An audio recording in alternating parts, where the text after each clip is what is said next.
Good morning, good afternoon, and or good evening, folks, and welcome to the show. It's a big day for Ubisoft here, and we are super excited you've joined us to see what we have to share. My name is Chris Waters. I'll be your host for this first little bit here as we play some Trackmania, get into the competition and creativity of Ubisoft's latest release. So before I introduce my competitors below, let's talk schedule. Right now, we're taking a look at Trackmania. We're going to talk with the developers. We're going to play the game a little bit. We're going to show off all that this game has to offer. At 11:30 a.m. following this bit, it's going to be the Ubisoft pre-show. Ghost Recon Breakpoint team is going to show off more about the AI teammates. The Crew 2 is going to share an update, and we'll see news from Trials Rising and a whole bunch more. Once that's concluded, it's going to be time for the main event, Ubisoft Forward, at noon Pacific time, or when that timer reaches 0. That's the main showcase. We'll see Watch Dogs Legion. We'll see Assassin's Creed Valhalla and some new announcements as Ubisoft shows off the latest and greatest just for you. After that, it's going to be Assassin's Creed Valhalla. We're taking an in-depth look in the post-show, so be sure to stick around for it all. It's going to be a fun day. Now, if you see a code on screen pop up, go ahead and enter that into Uplay on your PC for a chance to win a free copy of Assassin's Creed Odyssey, Far Cry New Dawn, Trials Rising, or The Division 2. And without further ado, it's time to introduce the racers below. We're getting warmed up. Belinda Garcia, welcome to the show. Hey, Chris. Thanks for having me. Excited to have you here.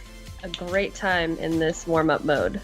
Great time? I mean, I feel like were you slightly sideways? I mean, that's a good time. Yeah, it's a good time. It's always a good time. Fred Carmichael, I know that you are known to throw a flip or two. How's it been going out here for you? It's not going so good right now, but yeah, we're making it down very slowly. Very slowly. I'm sure Richard Sanford will be happy to hear the slowly part of that answer. Richard, what do you think? Hey, yeah, oh no, I'm super happy. Yeah, you all take as much time as you need. Take it nice and slow. I would love that. Taking the scenic route. Well, you know, this downhill route is definitely trickier than it looks. But fortunately, we're playing time attack here. This is the classic Trackmania mode for anyone who's familiar. You just get, we're on the track for about 3 minutes, and we get to run it as many times as we can, trying to set the best time and trying to top those leaderboards before it is through. Oh. It is dangerous, though. It is. Hills are unforgiving. I feel like bumpy today. I feel like it reaches a point where you just decide to throw the hammer down and yeah. At this point, control goes out the window. I'm just gonna try to careen down as fast as I can. Just kind of lift up your hands. Yeah. That's all I need. I don't care what way. I love how 3 of us have 21 seconds right now. I know, we're really close. Hopefully I can get a little bit of a smoother run. You know what they say. Slow is smooth and smooth is fast. Is that what they say? What do they say about going upside down? No big deal. Just got my fastest time. No big deal, though. What was it? 17 seconds. What? Oh my gosh. Oh, set the time to be here. It may have been luck, but yeah, it may have been luck. Yeah, it may. Oh man, now I'm feeling bad. You didn't talk to your car enough. Nah, you're right. Yeah, you know what? I should have meditated. Yeah. You gotta commune with the vehicle as you were talking a big game about connecting on a spiritual level with your car. You know what? I heard that from some other drivers. It's best if you kind of really get to learn more about your car, but that doesn't seem to be working. Maybe 17 seconds. 17 seconds. Oh, you even improved your time a little bit, Rich. Belinda, you're nipping at my heels here. This is good competition. I like this, folks. I like this. I'm more tumbling down than driving down. Yeah, it's okay, I can keep it in control, but then I'm going a little too slow, and then I start going fast. Oh man, someone's definitely on the lid. It's all over for me. I can't do anything. I'm trying the super fast. 20 seconds to beat 17. No. Oh, I don't think I'm going to beat it. Oh man, yeah, this is down. Do I have one last ace run? I'm upside down. Oh no. Let's get a 12-second run here. Let's go. Me and Belinda are literally upside down at the same spot. I see you. Restarting the checkpoint. Still not nice. No, I don't know how you got 17 seconds, Fred. Oh, Fred takes the time attack. Nicely done. Nicely done. job. All right, now we're going to mix it up and we're going to check out some rounds. Let's get into that. Now, rounds is where you race the same track. Everyone starts at the beginning at the same time and finishes. You don't get to like loop it. It's one run, and then you get points based on your placement. And then after a few rounds, I think we've got 3 per track here. Whoever's the point winner wins. Oh, gosh. No, you were That's zooming, a dude. wall. That's a wall. That's a tree. That's a tree. The trees are much more dangerous on this map. Oh, no. Oh, no, I lost. There we go. I like it. I like it. No, don't tree. No, okay, cool. Don't tree. Don't tree. Don't tree, please. But Linda, you were zooming though. I was zooming, but then the trees happened. I tried right. to cut through the dirt, and that didn't end well. The cut through the dirt. Yeah, I feel like Trackmania, if you're going to take a shortcut, you better be airborne or something, right? Yeah. Otherwise, you're scrubbing speed off badly. That where you All have right. to have complete control. Oh, the wall, man. I mean, I'm consistently fast as long as the track is just going in a straight line. Yeah. Which works for me, dude. It's not really the Trackmania Oh, I vibe. cut through, I cut through, I cut through, I cut through. That mantle is all yours, Fred. See, I think I'm figuring out what happened. The previous round, I talked to my car about going fast and not necessarily managing the bumps. Now, you know, the car's just like, oh, we want to go fast now. And I'm like, yeah. Yeah, you got to go fast. Gotta go Rich fast. is out to a commanding lead Yeah, here. he's got a lot of points up there. I don't 20 understand what's points. going on. I gotta What's going on is that you are losing. I'm never making that turn. I don't No! know how you Oh, make that's it. that turn. Oh, cut through. It's like one false move. All right, Fred, I see you. There we go. I'm not too worried though, because That's true. I don't know if I can Got the actually points? catch up. Got the points? right now. you got 10 points, Fred. So, All right, let's Enjoy see. them. What do we got? Rich up top with the 26. Oh, Fred in second with the 19. Then it's me and then Belinda. And shout out to Anthony, who's in our spectator seat. He's showing you the action. And we're going to switch it up now and get onto another match here. Another rounds. Rich, coming for you.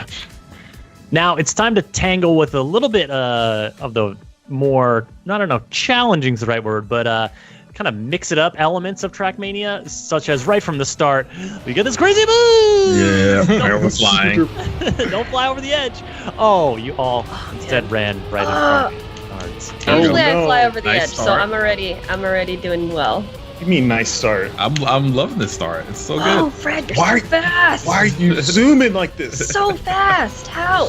How is everyone so fast? I don't Oh no! understand. Oh, I went up too high on the wall. Oh, okay, recovered. That was a pretty slick, actually, bounce off the wall. I mean, This is where it Made all it. falls apart. not great for Oh, my here's time. the drift.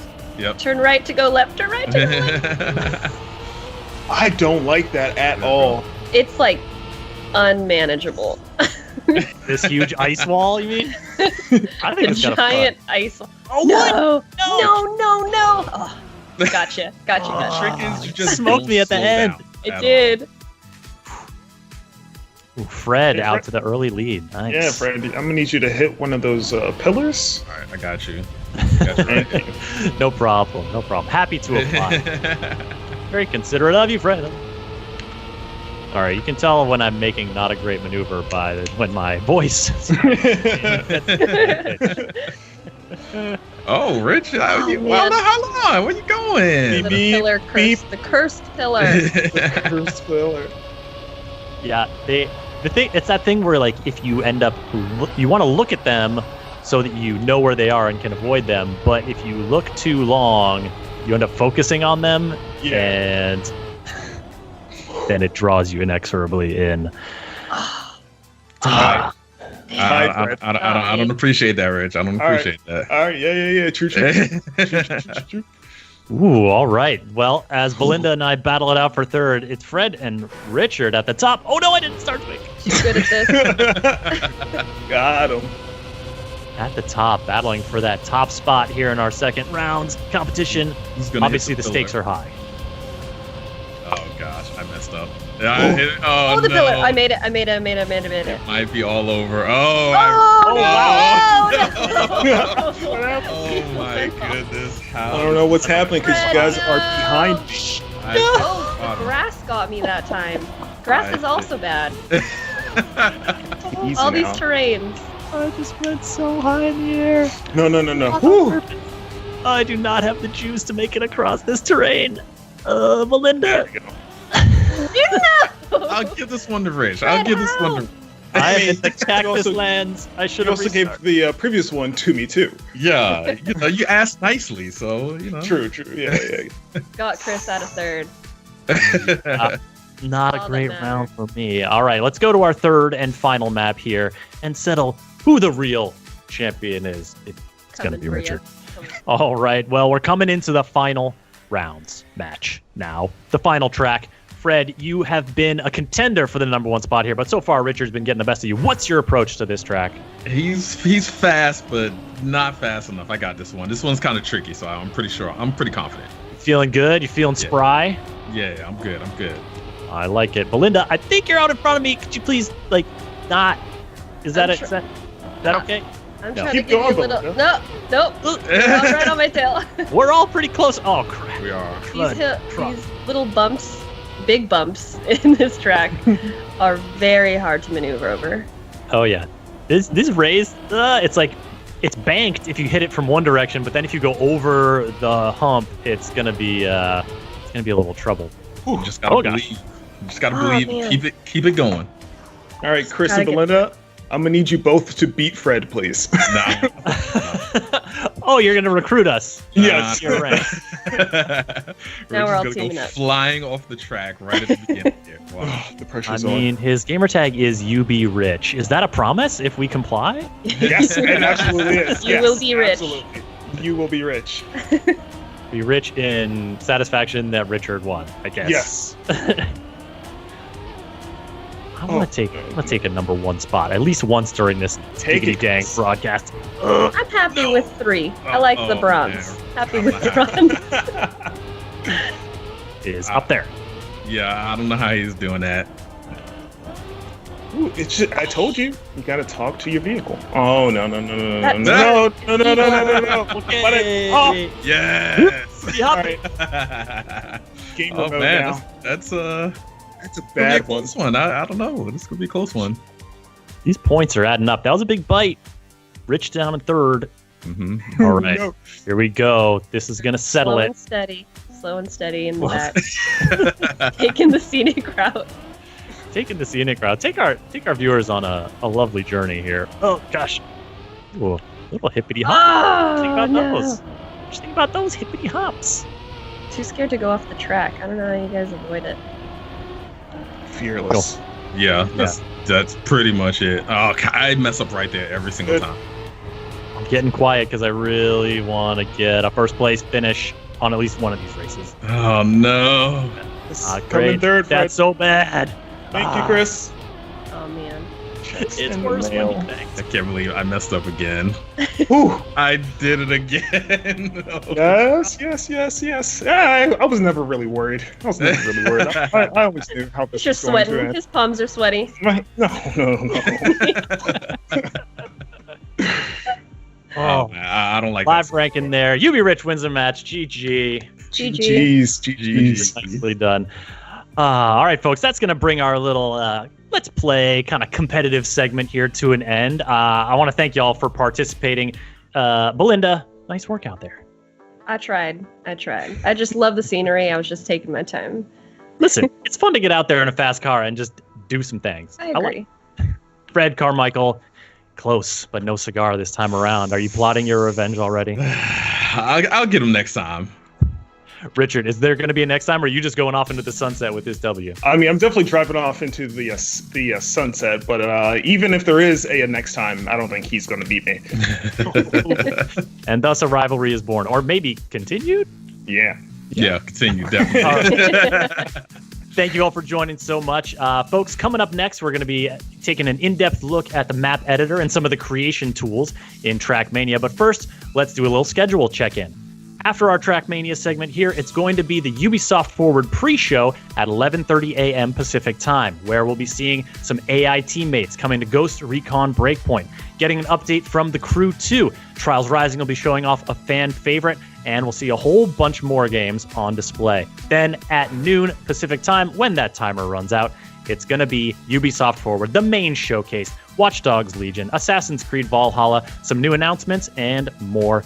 Don't want to miss that one. And after it's over, stick around for an in-depth look at Assassin's Creed Valhalla. That's all coming up here shortly. But now I've got Augustin de Vita, producer at Ubisoft Nadeo, the creators of Trackmania, joining me to talk about creation in Trackmania. Augustin, welcome.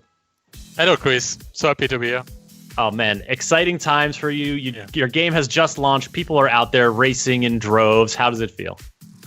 It feels great. I mean, it just feels great. The game is really, really good. It's really an evolution of Trackmania, and we couldn't wait for it.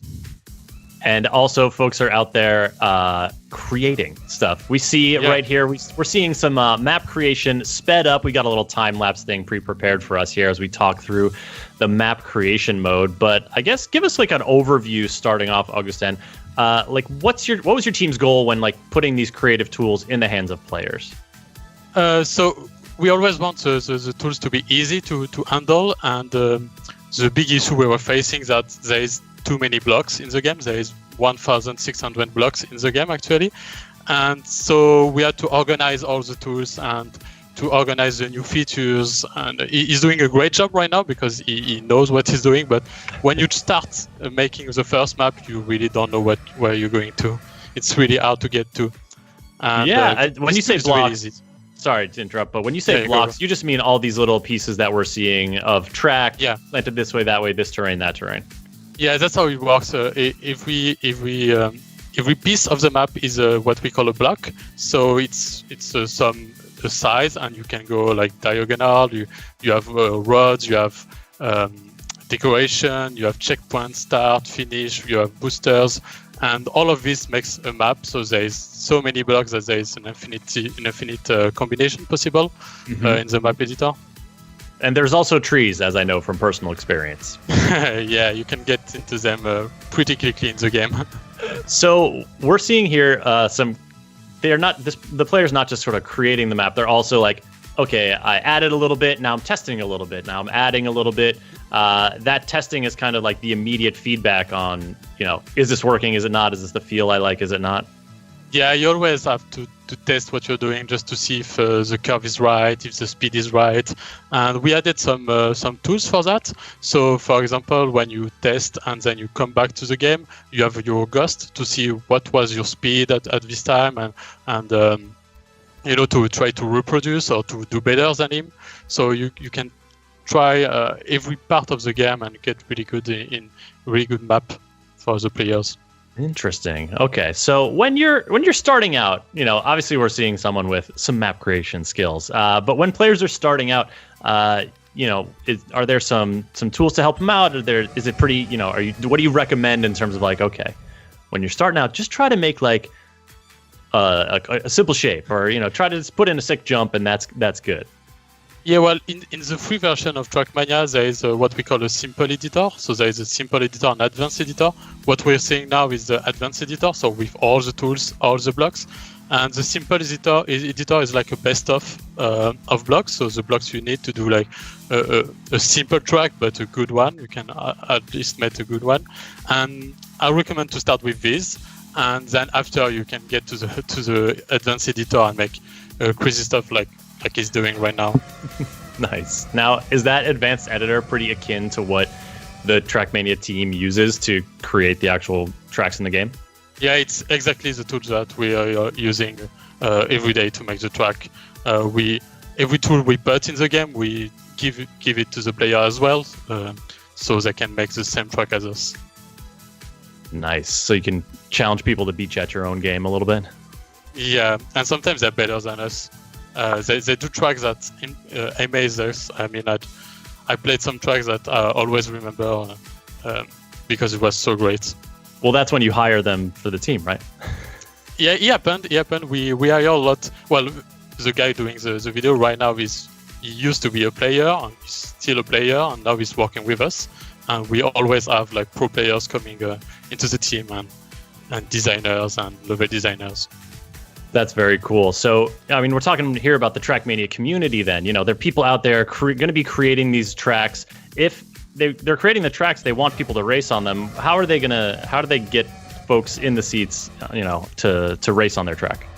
It's really simple with the next Trackmania, because now once you're done with your track, you can just put it out there on what we call a server review, a map review server, and they can, everybody can come up and test your tracks. They can rate your tracks, and when they rate it, they give it, for example, 5 stars. Afterwards, if your track is good for the players and we decide it's good, we're going to add it at what we call track of the day, which is like the front page of the game, and everyone is going to play it for sure. Every day there is a new track made by the players.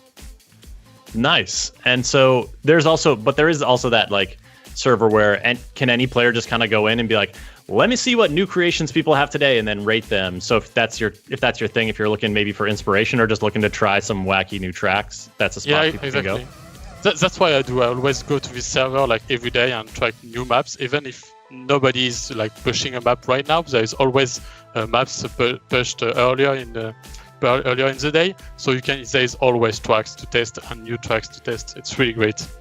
Nice. And so if you get that, so you get your track in there, you get enough stars, get considered by the team, and you select them as a track of the day, then people are racing it, and there's some incentives for people to get on that track as well, right? Yeah, every day there will be what we call a competition, a daily competition on this new track at 7 p.m. CST, and this competition rewards with what we call trophies, and those trophies gives you a rank in a global rank in Trackmania. So every day you have to come, if you want to come to compete on this track, and then you earn trophies and you get better in the game, and you can rank up in the global ranking of the game. Ah, nice. And speaking of competition, we are going to be seeing some of the top community racers take on this very track here in just a few moments, folks, in our next segment. Right now, we're talking with Augustin about creation in Trackmania. And so far, we focused on the map editor, the track creator that we're seeing in kind of a time-lapse fast forward here. But there's also other creative outlets. I mean, you can customize, for example, the livery on your car. Yeah, what we call skin in Trackmania. So you can create any skin you want with what we call a skin painter, and you can share it really easily with the world within clubs. In just one click, you can find new skins that you like, and you can apply them or add them to your favorites. It's really changing game for Trackmania. It's never been it's so easy to change skin and discover new skins. What's your approach here, Augustin? Do you pick one you like and stick with it for months, or are you switching it up every other day, mixing it up? Yeah, I'm switching every day to a new skin. I just go to the list and see, oh, this one is nice, so let's apply it, and then I have my skin in the game. So every day I change skin. Excellent. Yeah, it's so fun to see what people come up with, and I imagine this is also something for you. These are the creation tools you use, your team use to create the tracks, the skins, etc. But to a certain extent, you give the tools to the players, they're going to come back and surprise you. Yeah, they're always surprising us with really great new invention. I mean, they can create mod as well, game mods. So they're going to create new things every day, and every day it's blowing us. And one of the things that I have really enjoyed, even when not playing Trackmania, is seeing some of the highlight reels people put together, because as we'll see a little bit later on, and as you folks who know Trackmania know very well, Trackmania tracks can get pretty wild, and the kind of precision, just excellent slick drift precision that people can display looks really cool, and you have some in-game tools to help people showcase that stuff. Yeah, on every track you can save your replay, and then you can use it to make your own videos. So this tool is as well as the tools that we're using to make trailers, and at the same time players can make their trailers. They can add up 1,000 cars on the same track to do a wave, what we call a 1K project, and it's really cool to see what they can do with that, because they can change the light, they can change the skins, they can change the color, they can display text in the editor, and it's really, really great. Well, there we have our completed track. Don't forget to save your tracks when you're creating them, folks. And we'll be taking a look at this. There's an autosave. Excellent. Yeah. Augustin, you put a lot of people's hearts at ease just then. We'll be taking a look at that track in action in just a few moments here. But Augustin, before I let you go, I wanted to touch base on just kind of again that community aspect of how do people find these creations? What's a great way? Like there's the club system that sort of allows people to connect to different clubs of friends, or maybe this club focuses on certain types of races, and et cetera, et cetera. Just give us an idea of how people are going to share these creations and discover people's creations. Yeah, so in the game there is what we call clubs, and you can create or join any clubs you want, private, public, with friends, for example, or just a streaming community within a club. And within those clubs, you can share skins, you can share maps, you can create what we call a campaign, which is the same tool we're using to create our own campaigns with 25 maps. And you can create also events, so people can gather around and use the same skin, for example, have a club tag and compete within each other on leaderboards and share everything they can. They can also share videos, for example. It's really Excellent. Great. Well, it sounds like there's lots of tools for folks to get creative, to share those creations, to discover new stuff, in addition to just racing and trying to beat the tires off of each other. Yeah.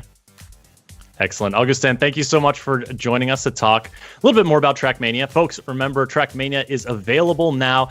Download and play it for free on the Epic Games Store and on Uplay. Augustin, thank you for joining us, and congrats. Yeah, thank you. It's been great. All right, folks, we've got some competitive play coming up here just shortly, but first, another schedule reminder of the order of events today. Our Trackmania showcase continues until about 11:30 Pacific time. Then it's the Ubisoft Forward pre-show. We'll be taking a look at AI teammates in Ghost Recon Breakpoint, getting updates for the crew too, hearing from Trials Rising about a special new track for fans who like long rides, and a bunch more. Then at noon Pacific time, it's the main event, Ubisoft Forward, with Watch Dogs Legion, Assassin's Creed Valhalla, and more from Ubisoft's upcoming lineup of games. Stick around immediately following the show for a deeper look at Assassin's Creed Valhalla. And for now, it's back to the track. Joining me now is Omar Benabdallah, live producer at Ubisoft Nadeo, to talk about all the ways that Trackmania can get a little more competitive. Omar, how's it going, man? Pretty good, and you? How are you doing? I'm doing good. I'm excited to see some skills. I mean, not that we had no skills earlier. This is a whole different level, right? Because these are some of the top racers in the community.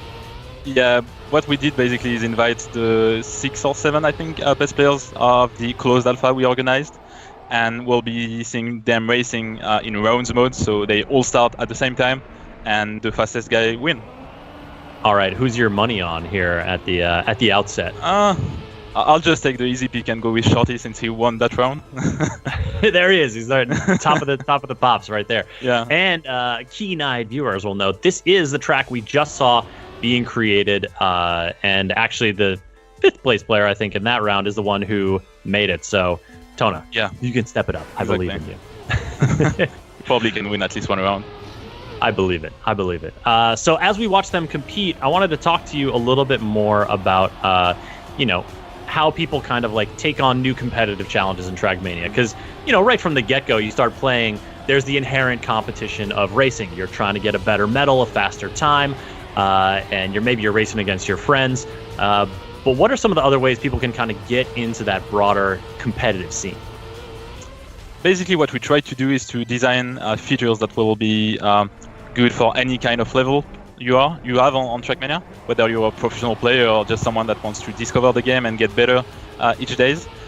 So you have a lot of new ways to train and get better at the game, gaining more medals, maybe reaching the gold medals on all the maps of the official campaign, which is a great achievement already. You'll be able to play against VIPs, ghosts, which means that you'll be able to compete against yourself or against your favorite streamer, against your friends. So yeah, quite a lot of possibility to get better at Trackmania. Nice. So I like the streamer touch, because then if you're watching them in the chat, say like you can kind of see when they've laid down the time, and then go take yourself to the track and see how you stack up. That's good. Like that's a feature we love at the studio, because you can compare yourself against someone you would love to play against and maybe beat him and be happy with that. Excellent. Shout out to Tona, who did take that second win on the track of his own creation. Nicely done. So we're on to a new track here, and see, that's the kind of move that when I'm flying really out over the over Oblivion. We all did. Like it took us some time to get used to those new way of driving. Yeah, and so these folks have played a little bit already, but in terms of what they're seeing, what competitive players are seeing in Trackmania, what's kind of some stuff that's going to be a little bit, oh my goodness, no way. That's scary. It's okay, that's only the warm-up. It's only the warm-up. Yeah. No wonder they're sending it. No wonder. Yeah.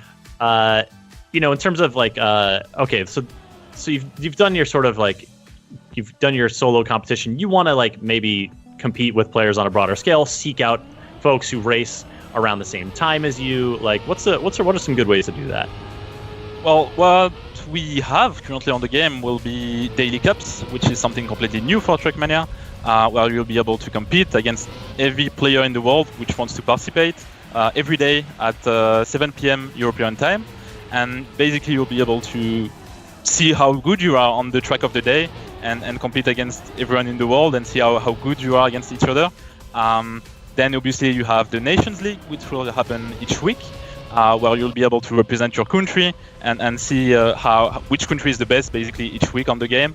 And then the Open Grand League, which is a great way to feel the pressure of the professional players, because you'll be playing on the same maps and the same format as the Grand League. So you'll be basically living the experience of a professional player by playing the Grand League. And maybe if you get good, maybe at some point you'll be joining the Grand League and play against the 16 best players in the world. Oh my goodness! Well, we see Grand League plastered all over this track here. That's the sort of highest level of Trackmania esport. It is basically what we have on the Grand League is the 16 best players in the world. You cannot have anyone better than them, and we just put them on a special format that we designed, where everything is possible until the end and the last second of the last track. So it's really great to see, and we're excited for the next season, which will start on September. Nice. So in September, more Grand League action coming your way. But there's a lot of competitive space in between the tippy tip top for you to get involved. And is that something that in terms of like, I just booted up Trackmania, I've raced a little bit. Is that going to be easy for players to find? What's the way to get into that? Yeah, you'll have an in-game menu which is called events, and basically you'll be able to check out the events you want to play maybe during the week, and it will be also easy for the people to create events through the clubs, where you'll basically be able to create an event in less than 2 minutes and decide which map you want to have, which kind of format. So we made everything easier for everyone on Trackmania.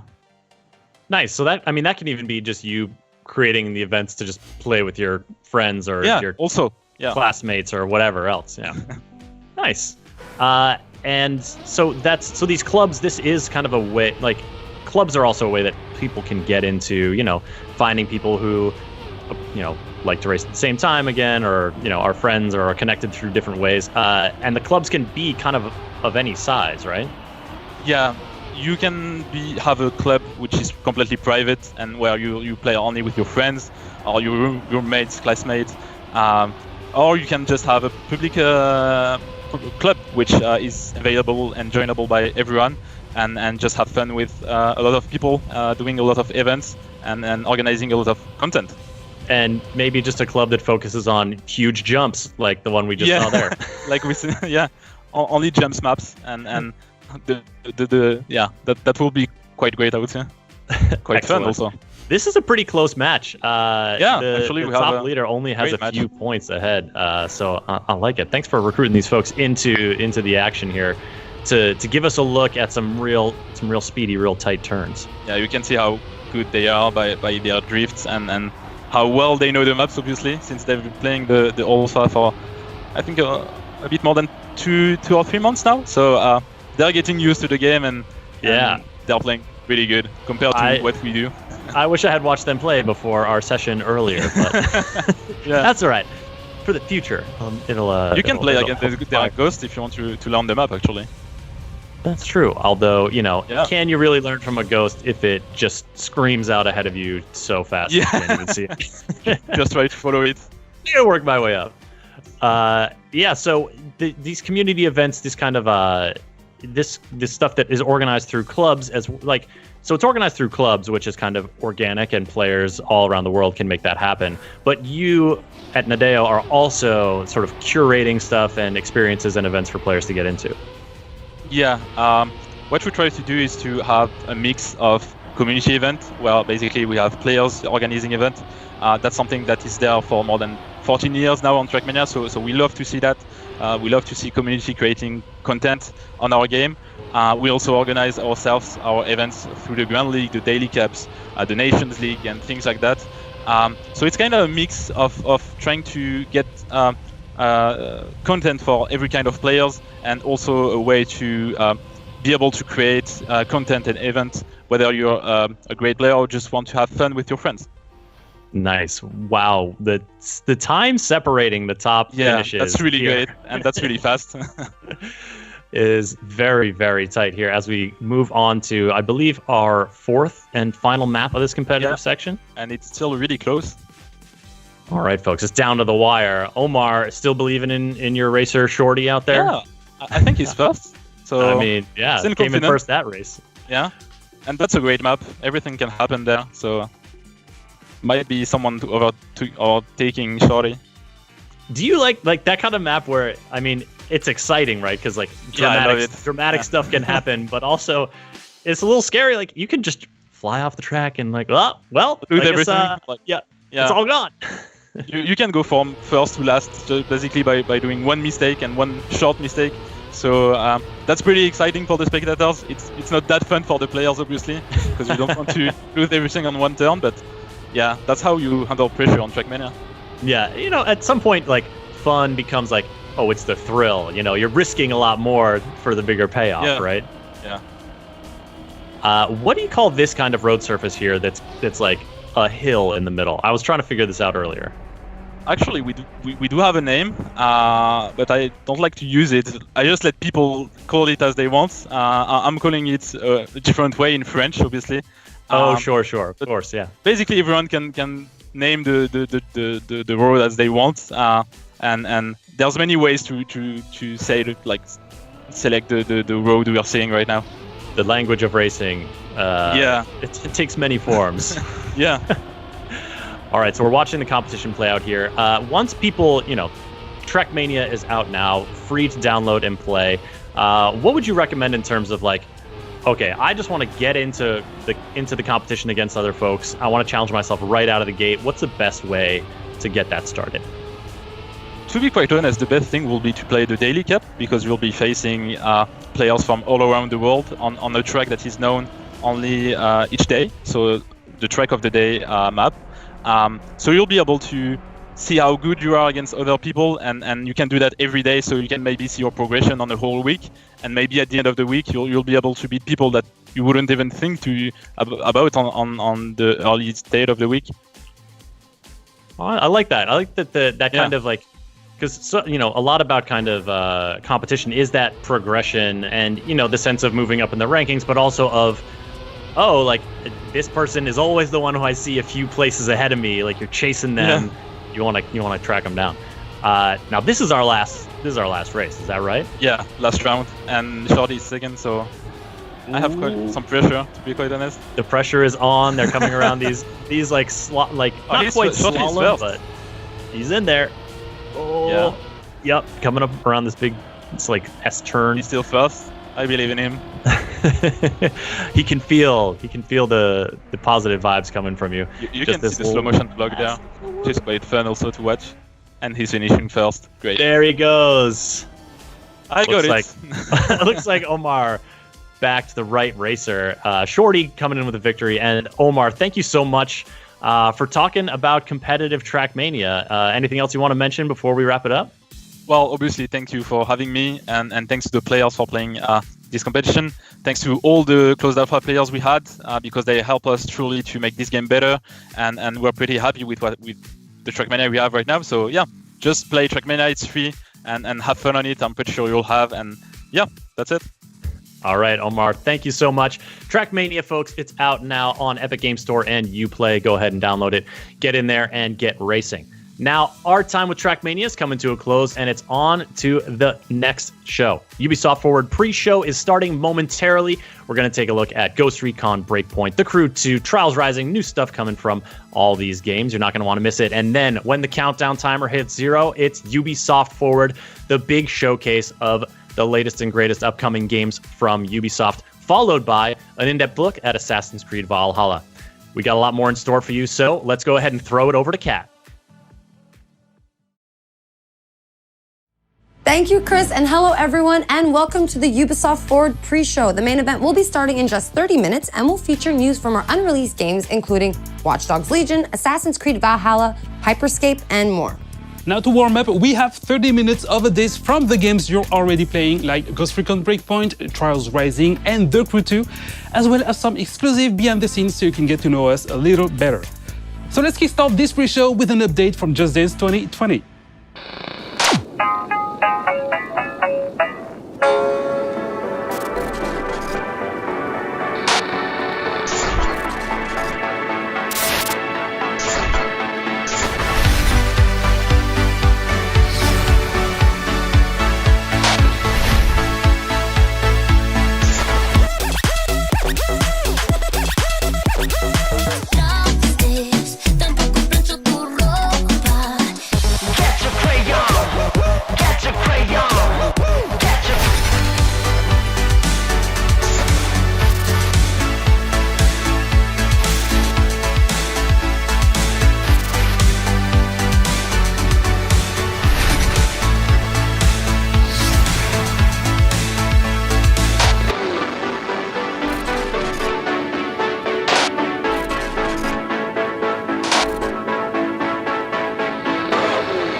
If you're a Just Dance fan and want to win some cool swag, head over to the Just Dance website for all the details.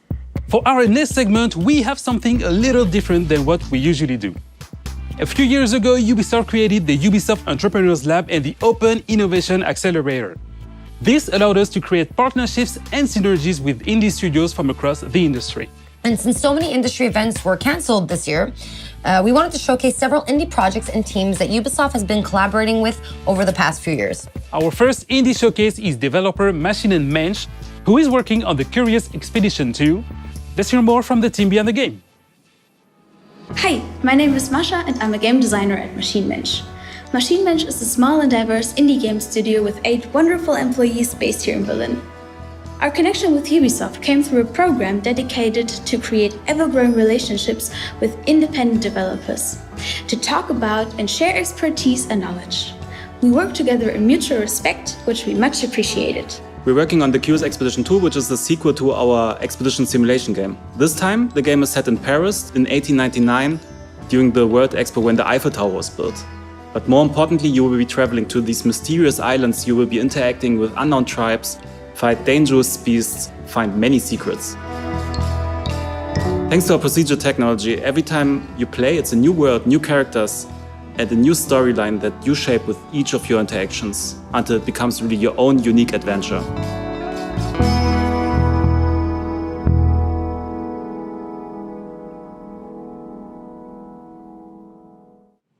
And we will have more indie guests coming up later in the pre-show, so stick around.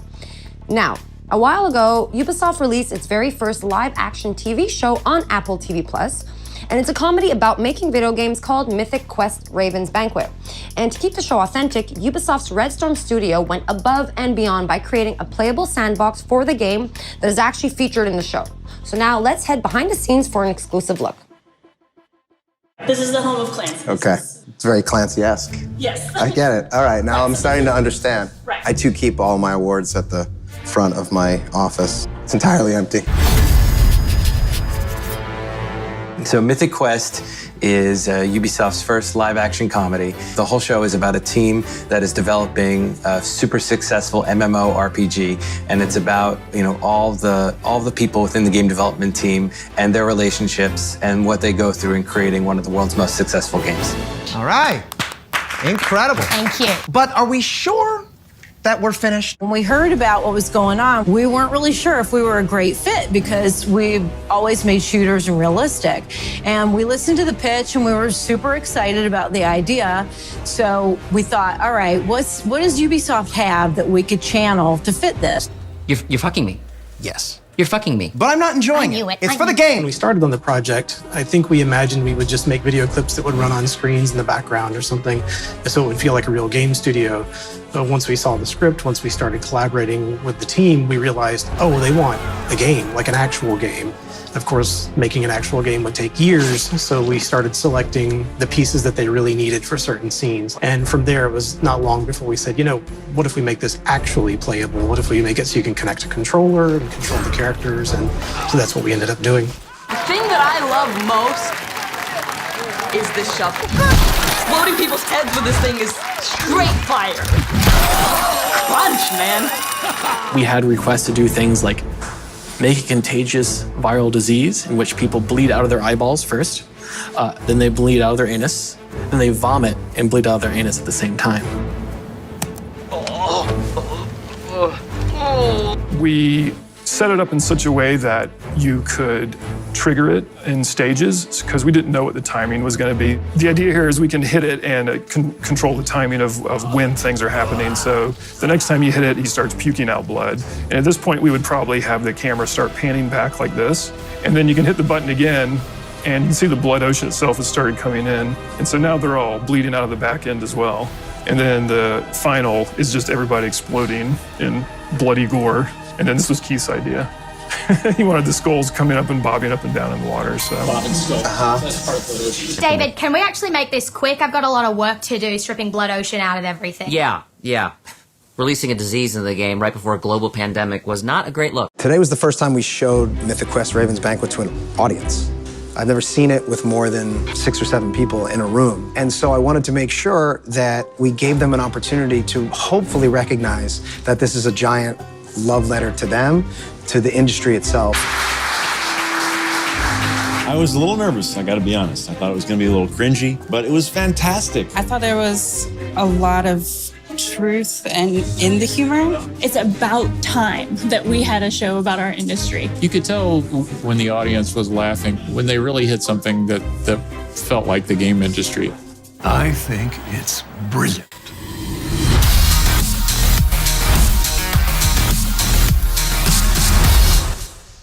All right, so if you have not yet seen it, the first season of Mythic Quest Raven's Banquet is available right now on Apple TV+, and a full version of this making of will be coming out over the next few days.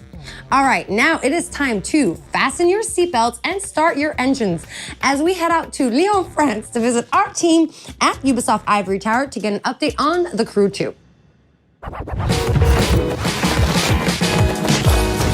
Hi everyone, and welcome to The Crew 2 at Ubisoft Forward. My name's James Reese, I'm a community developer here at Ivory Tower, and I'll be your host for this quick glimpse into all the exciting things we have going on over the next few weeks. It's been 2 years already since launch, with 6 major updates and hundreds of vehicles under our belt. And our latest update, Summer in Hollywood, only went live a few days ago. Let's have a look.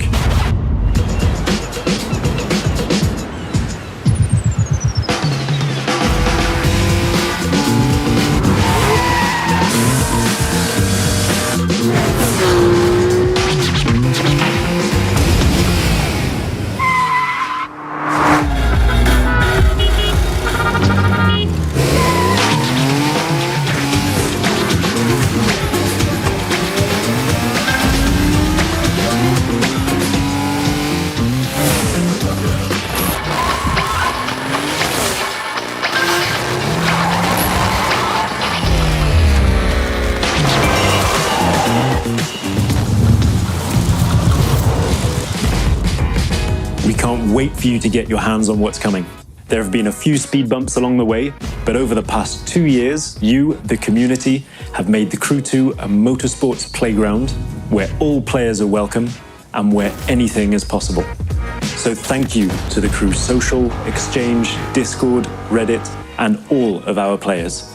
We've got a little something for you in-game to show our appreciation. It's the 67 Volkswagen Beetle, so let's see what kind of Hollywood twist you can put on it. That's it from me. There'll be more news dropping over summer, so keep your eyes peeled, starting with this.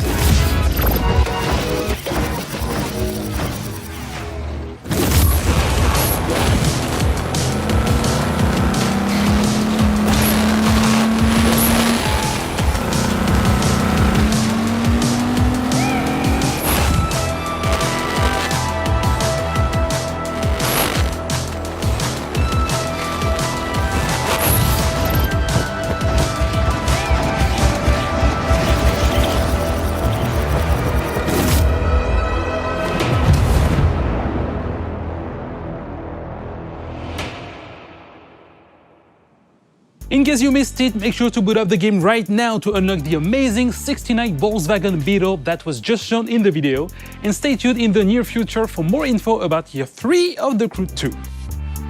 Our next video is from our second indie guest, Bossa Studios, who will be injecting a delirious dose of fun with Surgeon Simulator 2. Enjoy!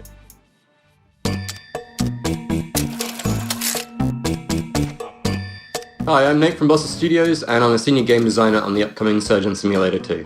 So at Bossa, we're always keen to share game development knowledge, and Ubisoft has been a fantastic partner in this. They deliver lectures on procedural content development and player science. And in turn, we shared with them the ideation processes that we use to develop initial ideas into living, breathing games. Which brings me on to Surgeon Simulator 2. We've really doubled down on the physics-based pandemonium that the series is notorious for. And we've pretty much expanded on every other aspect of the game as well. So this time around, you're no longer just a floating hand confined to the operating table.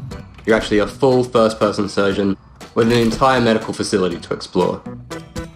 And in addition to the levels that you'll find in story mode, you'll now be able to create your own unique levels and experiences using Bossa Labs creation mode. So it's a really easy to use, intuitive set of tools that allows players to create either on their own or in online multiplayer with up to 3 friends. Everything players create can then be uploaded and shared with the community, and here surgery really is just the tip of the iceberg. During our closed alpha period, we've seen players create all sorts of amazing stuff, from bowling alleys to space stations, pirate ships to horror-themed escape rooms, and this is before the game is even released. So we absolutely cannot wait to see what players create when we launch the game this coming August. And in fact, if you pre-order Surgeon Simulator 2, you can receive exclusive closed beta access.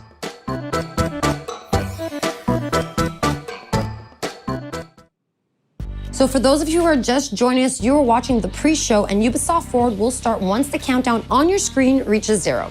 And make sure you log into Uplay to unlock rewards as you watch the main event. But now, our next segment is about an Easter egg in The Division 2, so let's go behind the scenes with the devs from Ubisoft Massive Studio in Malmo, Sweden to find out more. Running through collapsed buildings, climbing over fallen debris, and encountering makeshift living spaces is common for players of The Division 2. Within its post-pandemic environment, many players have spotted something a bit more unusual, which has left them asking, what's up with all of these rubber ducks? So there's a thing in programming especially where you talk to a rubber duck, and it's a way to solve your problems. If you talk to a rubber duck and you just say things out loud, it helps. One of our artists decided to take this to another level, and he used the rubber duck scaled up to like a ginormous scale and put it in the level just to remind him to do something. And it sat there for a while, and the rest of us kind of really loved this giant rubber duck sitting there for so long. We decided to put little memorials to it across the world. What started off as little memorials, and then we started adding stories to them. So there's one where these 2 ducks are sitting on a bench having a date together, and there's another one somewhere where he's sitting with an umbrella hiding from the rain. The idea of the ducks is similar to the rest of our storytelling, where we're trying to add some hope into the world. Because you're coming in as a Division agent to try and save what you can and rebuild, but you need to know there's something there to save. So having bits of happiness lets you know like it's still worth saving for these little happy moments. One shrine in particular became a beloved fan favorite, showing up multiple times across YouTube and Reddit. So, Karen, how was your day? Well, Luke, it's been productive. So the origin story of productive One of our level designers made an amazing pun one day, and we decided to make a graffiti out of it and put it in the game, and it became like a duck shrine, and players started finding it and wondering where it came from. We've been finding these rubber duckies all over the map. It says here on the wall in graffiti, productive, and there's a large rubber ducky, bigger than all the other ones we've found, and he's got bottles of booze all around him. Not only that, but he has a couple soldier duckies guarding a parrot in a cage. But there's more just like this in the Division 2.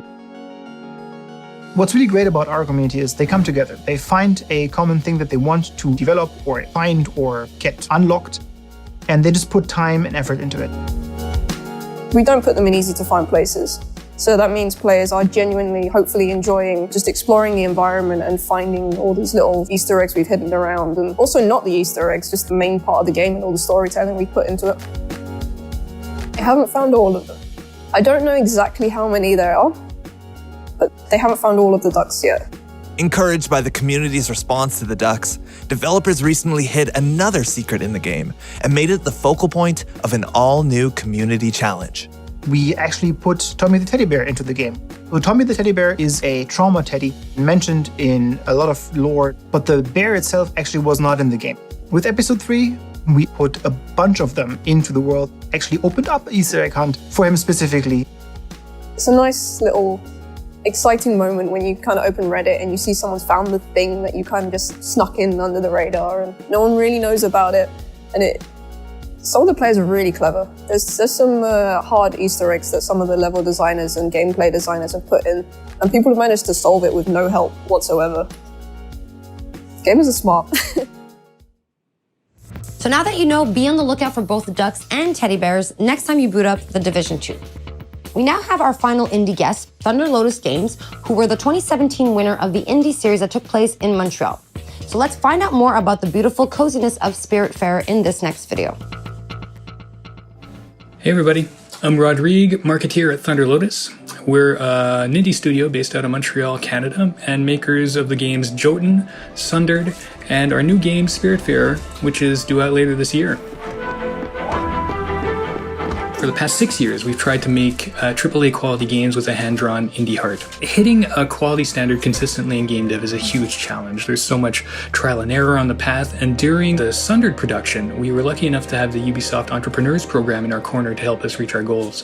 As co-winners of the Ubisoft Indie Series in 2017, we received not only generous funding, but also crucial mentorship and access to the Ubisoft testing facilities. So we're grateful to Ubisoft for their support and helping us make what would become our biggest success to date. We've taken that experience with us onto what is our most ambitious production yet, and that's Spiritfarer, which we're calling a cozy management game about dying. In Spiritfarer, you play Stella, the newly appointed ferry master to the deceased. And as Stella, you're going to build a boat, you're going to explore the world in search of spirit passengers seeking passage to the afterlife. You're going to spend relaxing quality time with them, you're going to create lasting memories, but ultimately, you're going to have to learn how to say goodbye to your cherished friends. It's a game that's near and dear to our hearts and it's something really special. We can't wait to share it with the world later this year. So look for it soon on PC, on Xbox One, PS4, Nintendo Switch, and Xbox Game Pass. Thanks a lot, and cheers. It is time for an update on our favorite motorcycle platformer with the insanity, pain, and triumph we all know and we all love. Trials Rising came out last year, but I think the team from our Red Link studio in Helsinki has a little surprise coming to the game for the fans of the franchise. So let's take a look. Swear you'll be the death of me!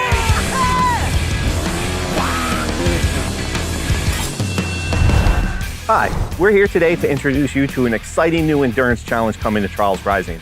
But to make sure that we respect social distancing guidelines, Auntie and I decided to... Do I fire the goose now? What? Fire the goose? Fire!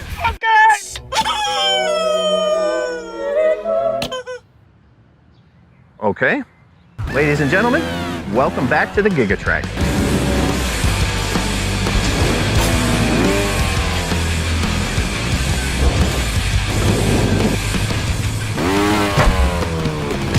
Far from a remake of the classic track from Trials Evolution, this is an all-new journey across the world of Trials Rising, in by far the longest track that we've ever put in a trial. Did you tell him it's the longest track ever? Yeah, I'm telling them that. By far the longest track we've ever put in a Trials game. The Gigatrack will take you across many different environments from the iconic...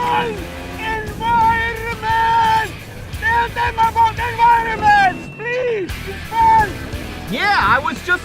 Maybe you want to tell them. The Gigatrack is like life. It starts and it ends and it's long. Depends how you enjoy it. And also one secret thing. 4 tells the answer to 1. Prepare for the ultimate test of Trials endurance. Gigatrack releases this Thursday, July 16th for the low price of... Did you tell them it's free?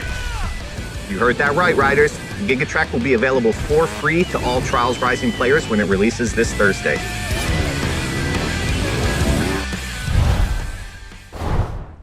You heard that right, the Gigatrack is coming to the game and it will be the longest, most insane track in Trials history, and it will be free for all Trials Rising players. Now for our last game update, the Ghost Recon Breakpoint team is ready to share some details on their upcoming updates. AI teammates are coming to the game. Let's have a look at the trailer. The time has come. AI teammates are back in Ghost Recon Breakpoint. And for all solo players, they're gonna be a game changer. Available at any point after you have reached Erewhon for the first time, Fury, Fixit, and Vasily can be activated or dismissed at will. And from the beginning, you will be able to fully customize them. This customization includes all of the physical attributes, as well as gear, equipment, or even full costumes. Your teammates can be tweaked just as much as your main character. Just like Nomad, your teammates will adapt and react to the world of Aroa and its environments, and they will always follow your own behavior. If you decide to go stealth, they will equip silencers and crouch, or go prone when possible. But if you decide to go loud and open fire, they will stick by your side.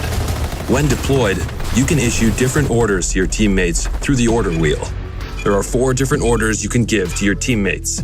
You can tell them to regroup on your location, to hold their current position, to go to a specific location, and to open fire on nearby enemies. These orders can be given at any time, even through your binoculars and drone. Once they approach potential threats, the teammates will notify you and mark them automatically. Got a hostile. With a good look at your enemies, you will be able to set up a sync shot where each of your teammates picks a target. You can even link it to your 3 sync shot drones for a simultaneous 7-target takedown. The teammates have weapons equipped at all times, a versatile assault rifle to accommodate all situations, and a primary weapon that you will be able to fine-tune. Indeed, apart from mark upgrades and passive bonuses, the full gunsmith is accessible to your teammates, and their weapon of choice will have a direct effect on the battleground. Depending on the type of weapon they have equipped, the teammates will adapt their engagement distance and rate of fire, from close-distance shotgun wielding all the way to long-distance sniper shots. Of course, if you get taken down, your teammates' priority will be to try and rescue you. To achieve that, they will first focus their fire on the surrounding enemies before getting to you. And they will expect the same from you, especially as you will be able to carry them to safety if the situation requires it. Finally, the teammates will also be your best allies in any vehicle, especially on the road and during high-stake pursuits. The teammates will be available for all solo Ghost Recon Breakpoint players on July 15th, and we cannot wait to see your reactions. We'll see you on the battlefield, Ghosts.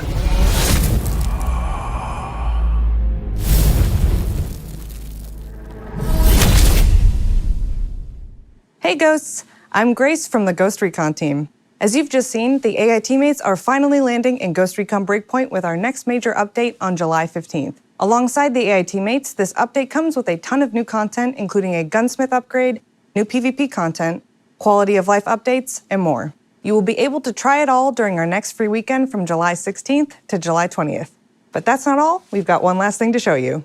Enjoy, and we'll see you on Aroa, Ghosts. To anyone listening, this is Haruhi Ito speaking for the Outcasts.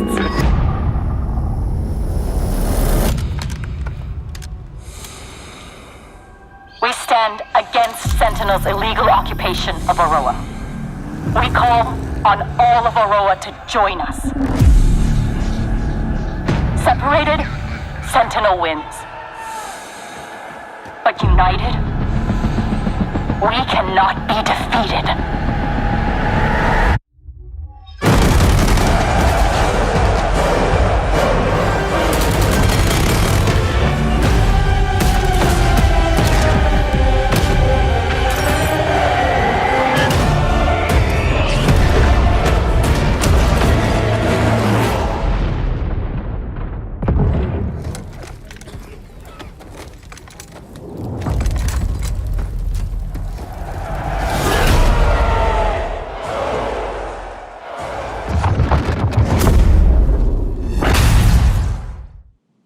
And now our very final video for this pre-show is another episode of our wow moments comparing the craziest and coolest clips from you, our players.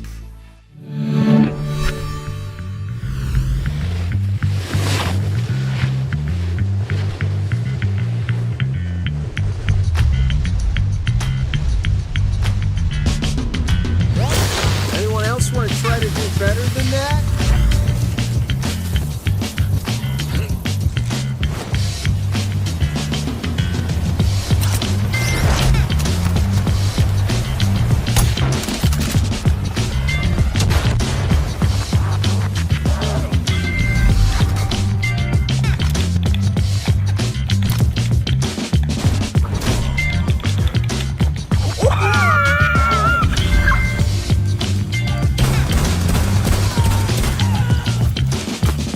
I was gonna interrogate him.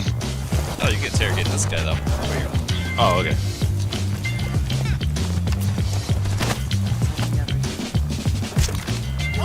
Op 4, last stop standing.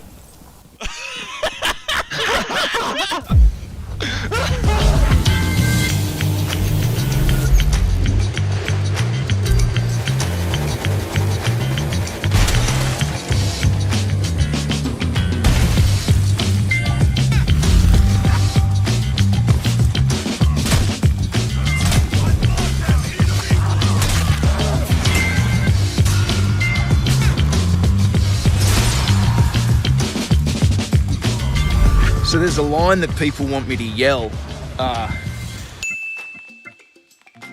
I can't usually do it because I'll freak out my neighbours. But as you can see, I'm at the Crashing Ocean Beach and there's no one too close, so... Reloading! Fuck, someone saw me, I gotta go.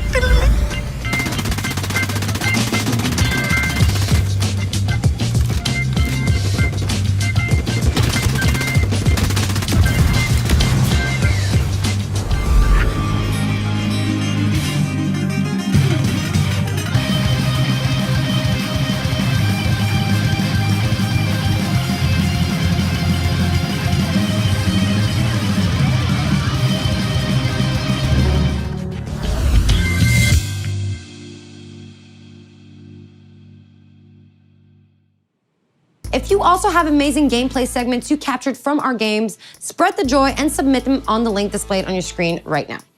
All right, guys, it is time for us to wrap up this pre-show. Don't forget to stay tuned for our post-show featuring a deep dive into the world of Assassin's Creed Valhalla. Thanks a lot for watching this pre-show and enjoy Ubisoft Forward.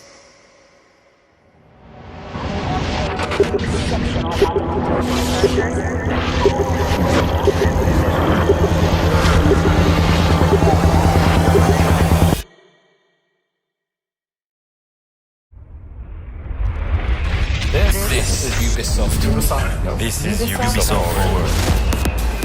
Explore our worlds. Meet the devs. See the games. Join us.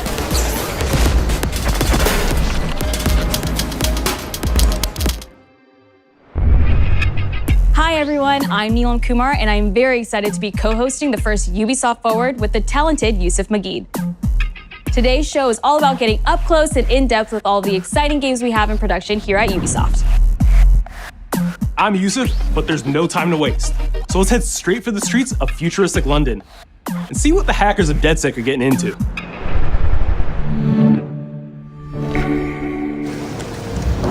The illegal paintings spreading subversive and hostile messaging over the last few weeks across London are not the work of several people as was originally believed, but the work of an individual. The criminal, suspected to have links with the terrorist group DedSec, is marked as potentially dangerous.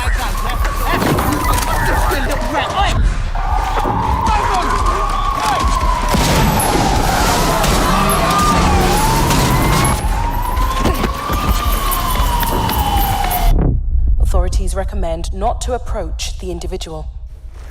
First, they came for the foreigners, and I did not speak out because I was not a foreigner.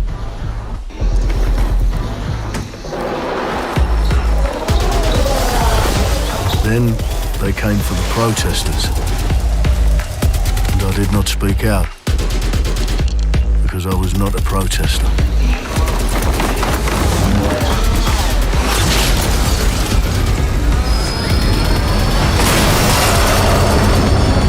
Then they came for the journalists, and I did not speak out because I was not a journalist.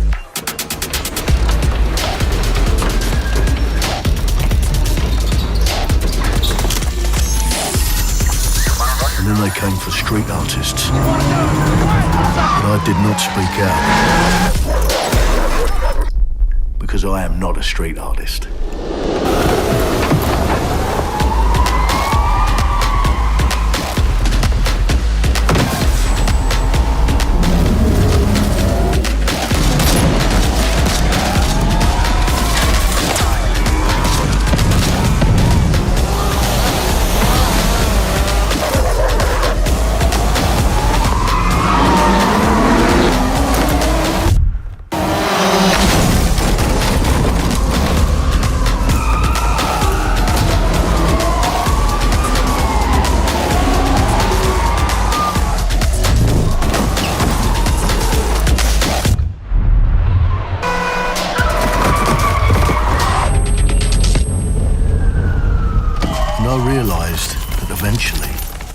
For me, and there would be no one left to speak for me.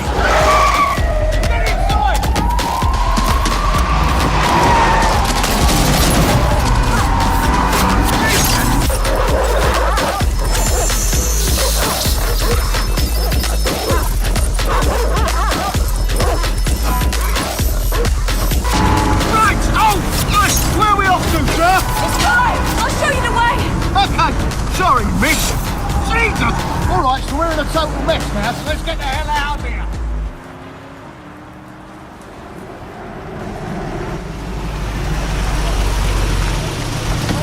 Don't hear enough about it. Together. Cool. And there's nothing more debilitating than that. Right. This way, not to be able to do what you're passionate about. After a long night, London is in chaos.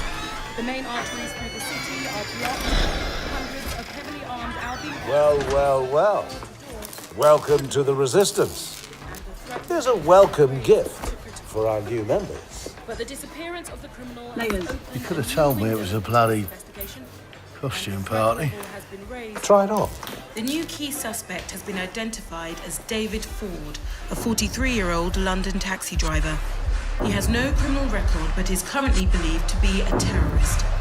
People have been asked not to approach him. The authorities advise all residents...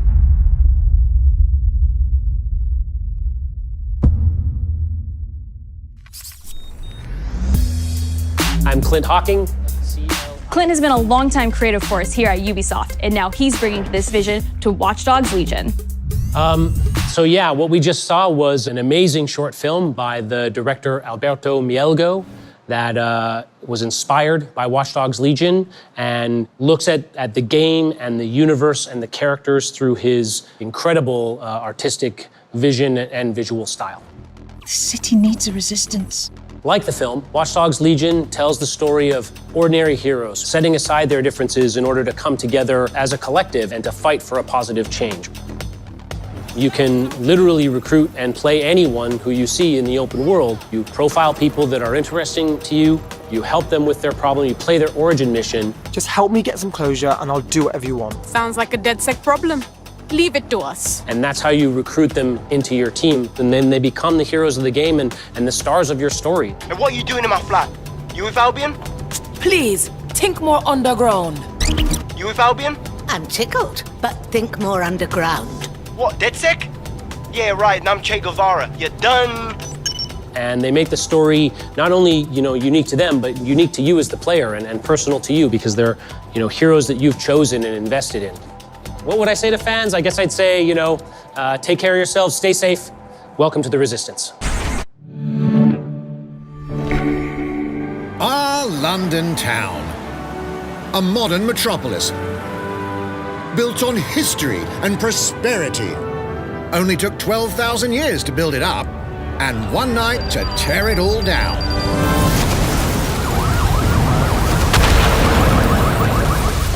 Oh my God. Listen up. Get all your units to move in and lock down the city. With London under attack by a mysterious terrorist, the government turns to a private military company called Albion to keep everyone safe. What could possibly go wrong? Ladies and gentlemen, Mr. Nigel Cass, CEO of Albion. He's kindly stepped up to establish order. Understand this. I will not allow anyone, not even myself, to jeopardize this. He will stop at nothing to permanently control the city. London will be the first city in the world to be made truly safe. Nigel's not the only opportunist who's taken a liking to this fair city.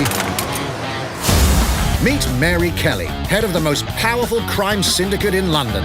Be sure and spread the word. She and her goons are using the dark web to sell everything from party pills to people.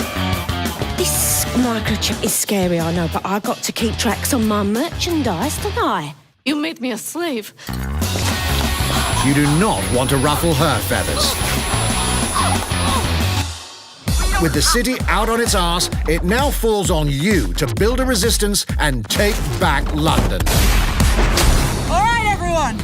Faces on, guns out. Any of the brave Londoners you see walking the streets can be recruited into your team. Like him. Her.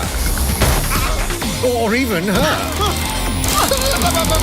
Everyone could become your next secret weapon. In our first mission, we need to get some dirt on Nigel Cass, and that means breaking into Albion headquarters inside the Tower of London. All the hardy souls you see here are people we have recruited from the streets of London. They all have unique abilities, and you're free to tackle this mission with whoever you like. Dear God, my eyes. Mikey! Zip up, get to work, and let's never talk about this again. Like everyone in DedSec, Arthur can hack pretty much whatever. But as a construction worker, he has a particular set of tools that make him handy. He can even call his own cargo drone.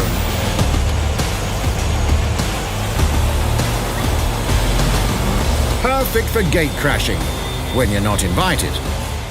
And who needs a regular old gun when you have a bloody nail gun? Come here, you soy-eyed shitboy.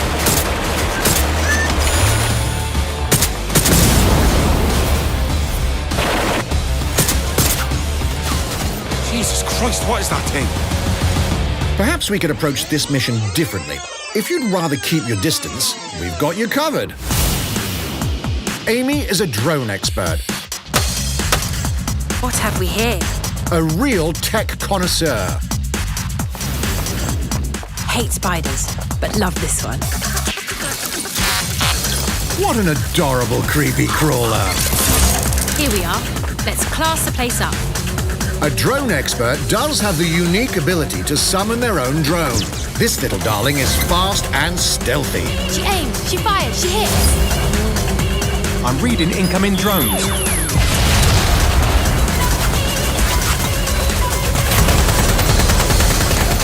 She can also hack enemy drones, turning the tide in her favor. And if you are not into direct confrontation, there are more ways than one to get the job done. Recruiting an Albion officer like Brielle here might be challenging. but it'll get you inside restricted Albion areas. Don't mind me, just doing recon for a bunch of insurgents. However, do anything suspicious and she'll probably wind up with a bullet in the back of her head. You've been approved for entry. We're missing the human element here. I can get the Defense Minister on the line right now. Well, if you feel you must.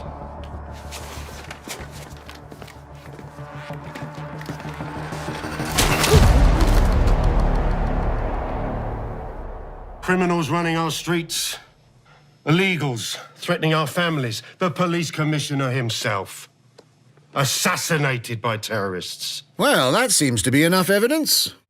Next up, we're crashing Mary Kelly's organ farming operation and putting a stop to it. That's good. The buyers expect high quality stuff. And we need a hard nut for this. Impairing our frontal lobe again, are we? Bags, don't disturb me in my natural habitat. Say hello to Mickey. The man lives for his team. That put another hair on my chest. And doesn't mind getting his hands dirty.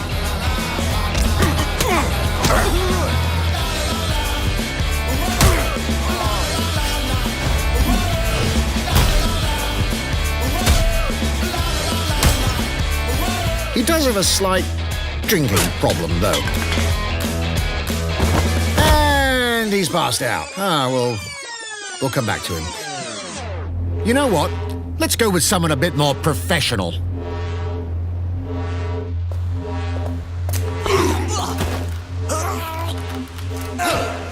It's almost crass to call him a hitman.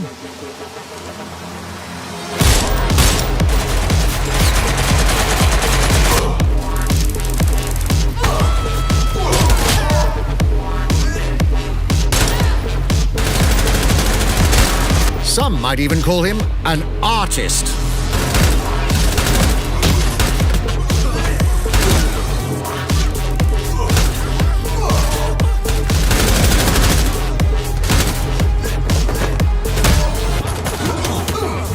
Here's the bastard responsible.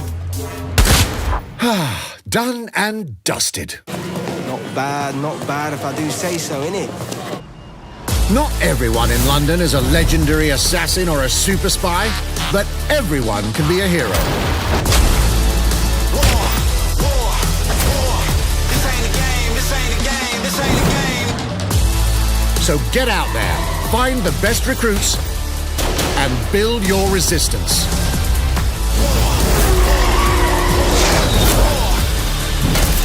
It's time to take back London.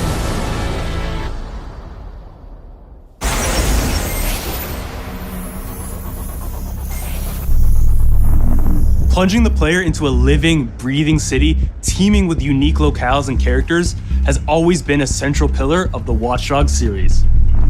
So what goes into building those worlds? Here's Amanda Mutt to tell us more.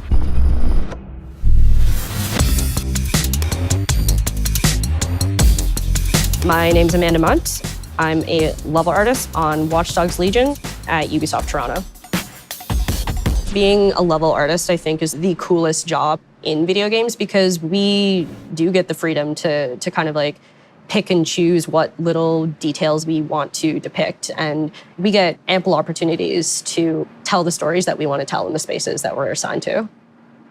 I have the capacity to hide things and, like small little Easter eggs. In AC Unity, there was a boat somewhere in the world that was covered in cats. And then it happened again in Watch Dogs 2. And there may or may not be something in London that is a boat filled with cats in some capacity. So I was fortunate enough to go to E3 last year. Some of the people that I was showing our demo to were from London. So no matter where I dropped them in the city, they'd go, oh my God, this feels like Camden. This feels like Southwark. This feels like Westminster. When people are talking about some detail that I've put into the world and they're excited about it, like that feels so good as somebody who, builds these worlds with care. I love it.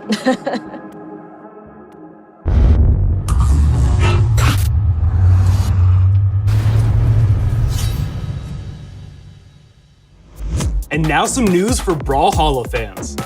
In just a few weeks, you'll be able to battle it out with your favorite legends on iOS and Android devices.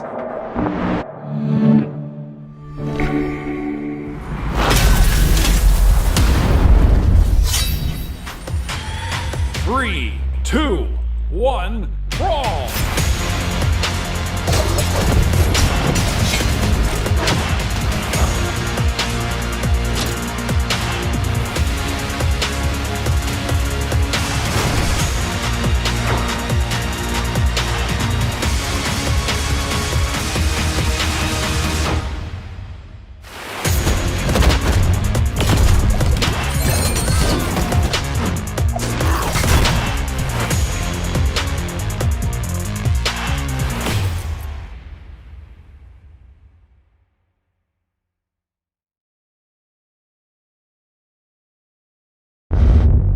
And now, whether you need a Tom Clancy action fix on the go, or want to dive back into one of the most beloved fantasy franchises in gaming, we've got you covered.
The target is being held on the ground floor. Go, go, go!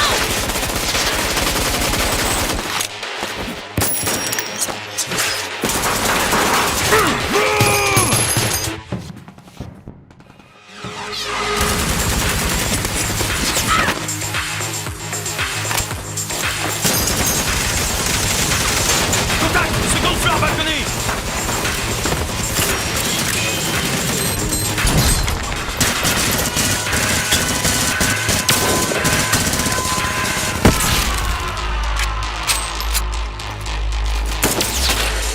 Contact! Montaigne is down.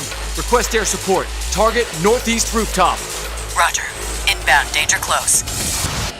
I need an EMP deployed now. EMP imminent.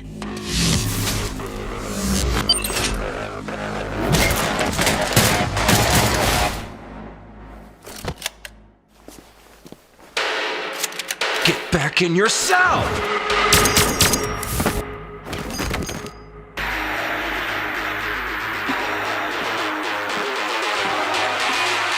Hey, take this. Don't make me regret this.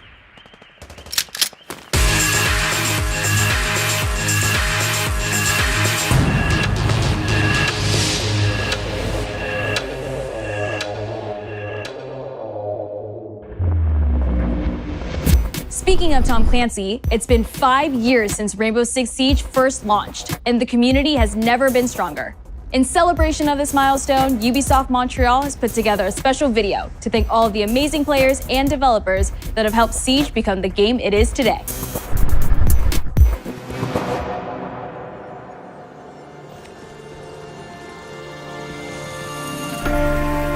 In December 2015, a small team released Rainbow Six Siege. A game built on a strong vision, creativity, competitiveness, and team play.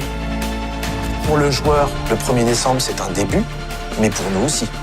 Il faut tout de suite s'engager et dire aux joueurs, ce jeu est installé, tu peux t'y installer aussi, et nous serons là. That original vision was quickly adopted by our passionate community, propelling it to a whole new level. I got it!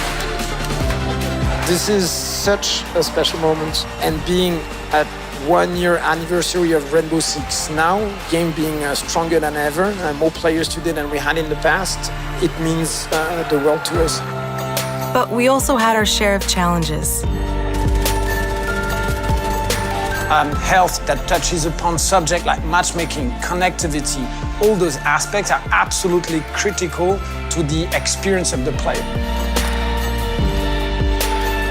Through it all, we're always driven by you, our community, and together, we grow stronger. There is no sequel plan, and we're here for the next 10 years, so expect more Rainbow Six in your life for quite some time. Look at this.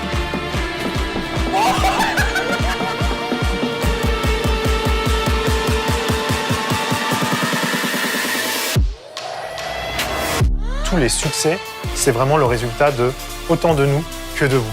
Ce jeu, il est autant le vôtre qu'il est le nôtre, nous, l'équipe de développement. Now 60 million players strong, we're just getting started.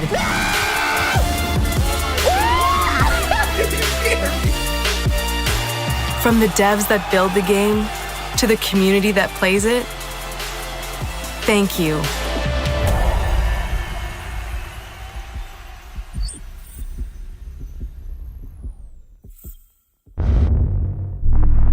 If you haven't tried it yet, dive into our new Operation Steel Wave update available now and take Ace and Malusi out for a spin.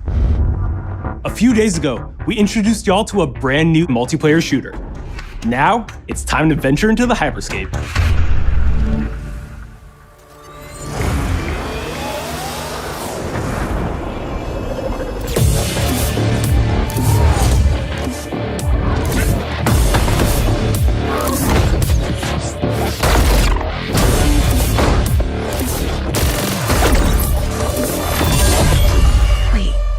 What was that?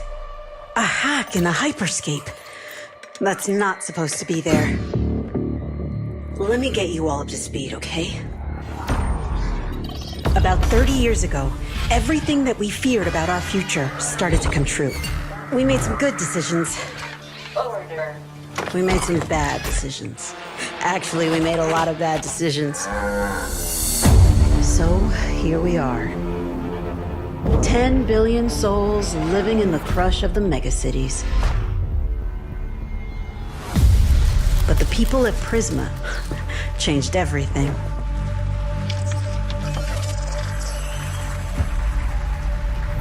They gave everyone a way out. The Hyperscape. In the Hyperscape, the biggest draw by far is Crown Rush. This is where anyone can become someone.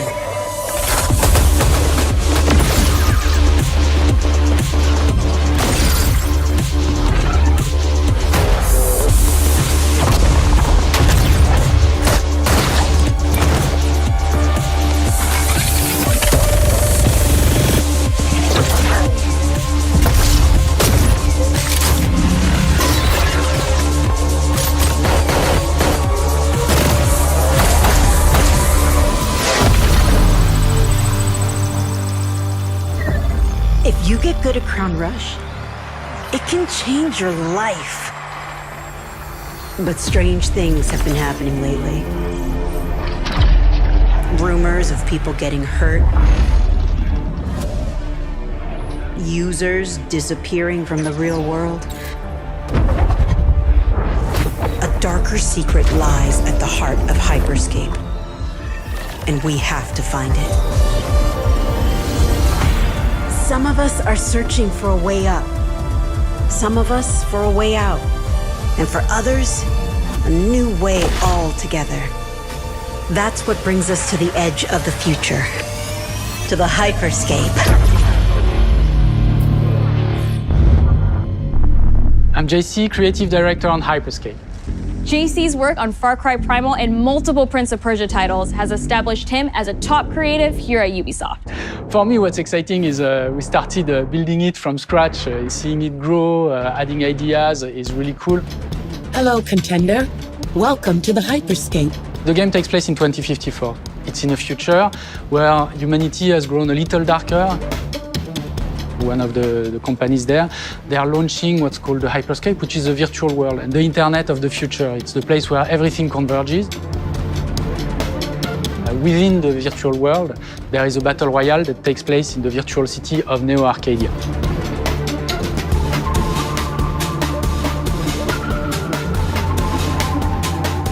Then we also introduce a lot of new things. You get the opportunity to do parkour on the rooftops, to go into interiors where it's much more narrow, much more stressful. You get to go to the landmarks where there's more opportunities to get cool items, but also more players, so it's a risk-reward kind of deal. We introduced the notion of hacks, special abilities that you can pick up on the fly to adapt your tactics. With hacks, you can do things like teleport yourself, you can wrap yourself into a ball and bounce around the battlefield. So a lot of abilities that let you have fun, that are toys that you can play with. And finally, it's made as a spectacle, so all the viewers will be able to interact with the game on different levels through the Twitch extension. So every few minutes, there's going to be a vote, and viewers will be able to decide what effect they want to affect the whole battle. So things like changing the gravity, infinite ammo, or stuff like that. So players, while this happens, really have to adapt to all kinds of stuff that is happening. So for me, it's really exciting because right now, as we speak, we're launching the open beta, and so it's going to be available for free-to-play for all PC players worldwide. And I really want to thank all the players, all the streamers, and all the viewers who participated in tech test and who will participate in the open beta. Here's a short glimpse of what you can expect.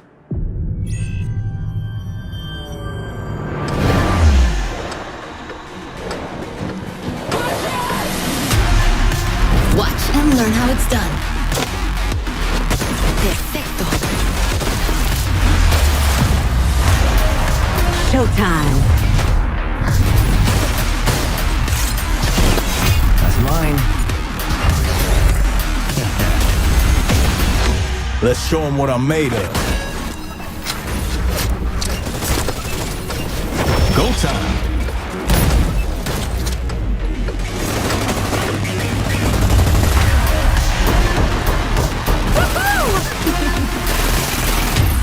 Watch closely. Here we go. この調子。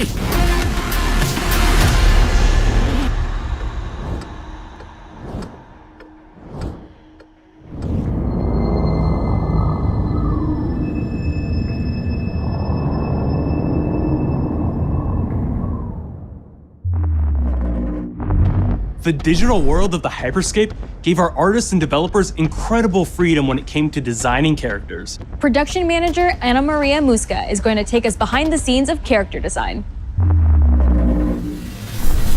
My name is Ana Maria Musca. I'm the production manager for characters and weapons on Hyperscape. We have paid an exceptional amount of detail to our characters. We switch different outfits, different fashion statements, different tattoos, different materials until we see them as real individuals, as real people. So the second you pick a character, you see them in game, you understand what their motivations are and what drives them and what challenges them. This was the first lineup of characters. This is our default base, but even starting from the hair down, everything has been meticulously thought of. Would this person actually like this type of outfit? Would this person enjoy the type of tattoos that we're putting on them? Will they actually like to be in this body? Each season, we plan to produce new outfits for these characters. So we're hoping some of our players are gonna see the effort and maybe even correlate some of the accessories to what's gonna happen in the game.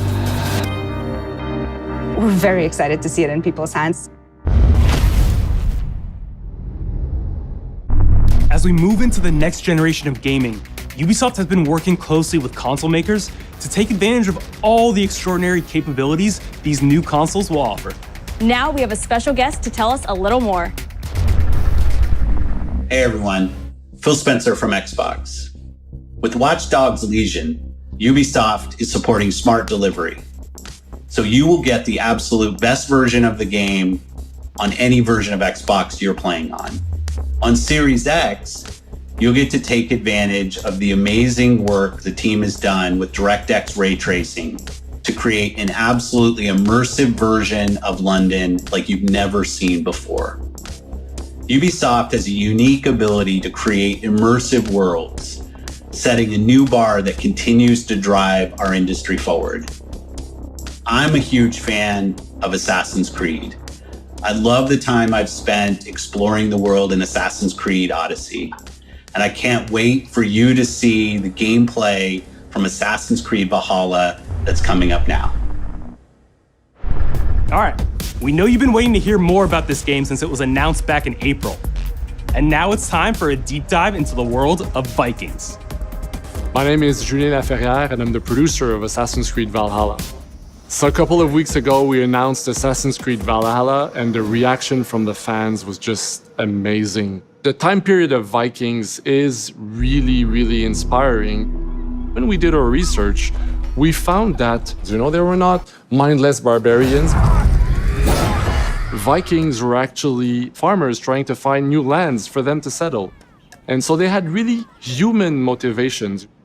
So for us to have this opportunity to tell kind of the real story about Vikings and kind of separate ourselves from the myths and the folklore is really something that drove us to make this game.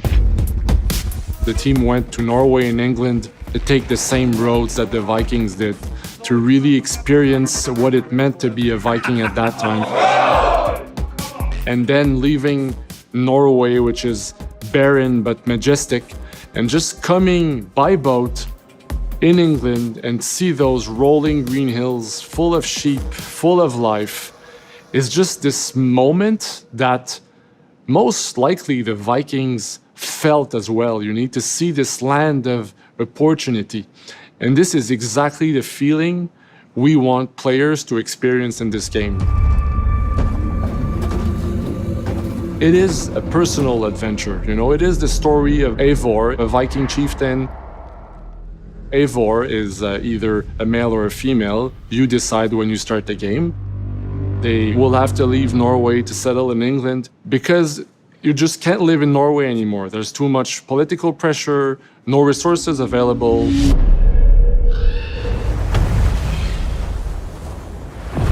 Obviously, in England, it's full of Anglo-Saxons and other people, and they don't really want you there. So you will have to fight your way there to kind of build your own settlement and see your clan prosper. Vikings were brutal warriors. Shields!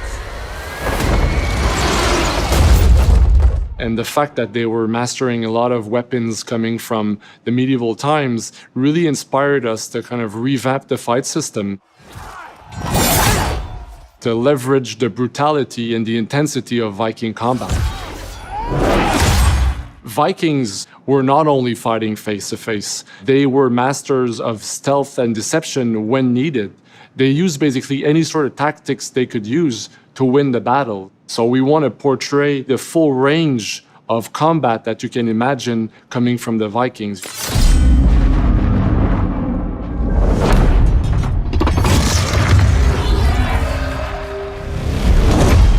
We are very happy to finally be able to show you the game we've all been working on. So please enjoy this deep dive into Assassin's Creed Valhalla.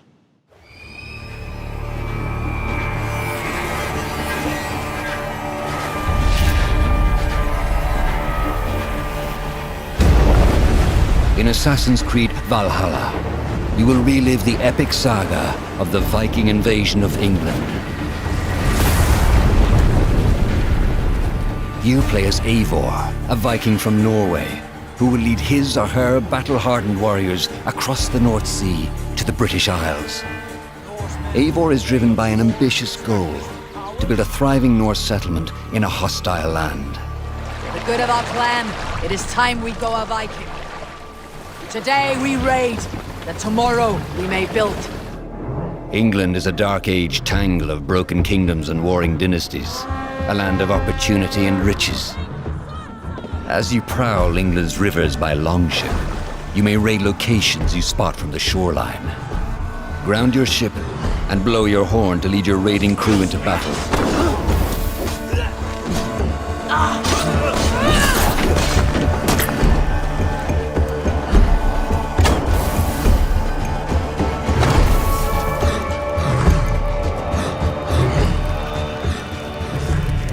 Your crew will assist you in all your raids, fighting enemies, battering down doors, and stealing cargo too heavy for one set of arms.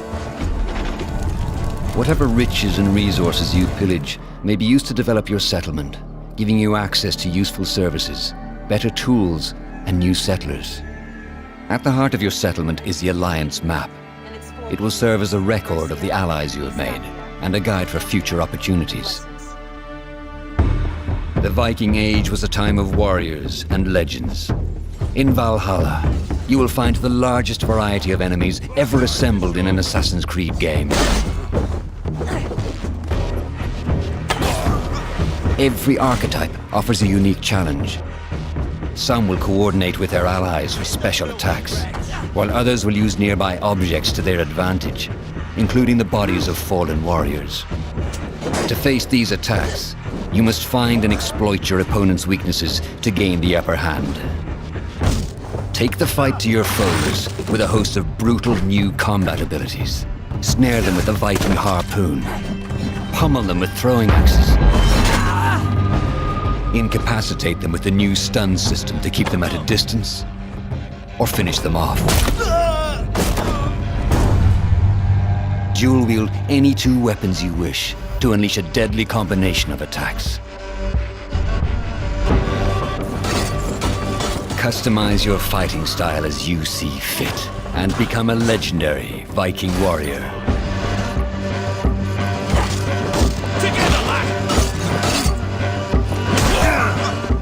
All combinations of weapons are available to dual wield, including two shields.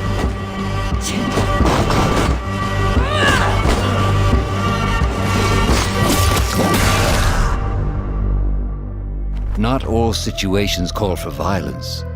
In this new land, a Viking must find a way to adapt. As Eivor is not welcome in England, you may need to outsmart your enemies, avoiding unwanted attention in towns and bustling cities. Use Eivor's hood and cloak to blend with crowds, and slip past watchful eyes, an unseen hunter among the people.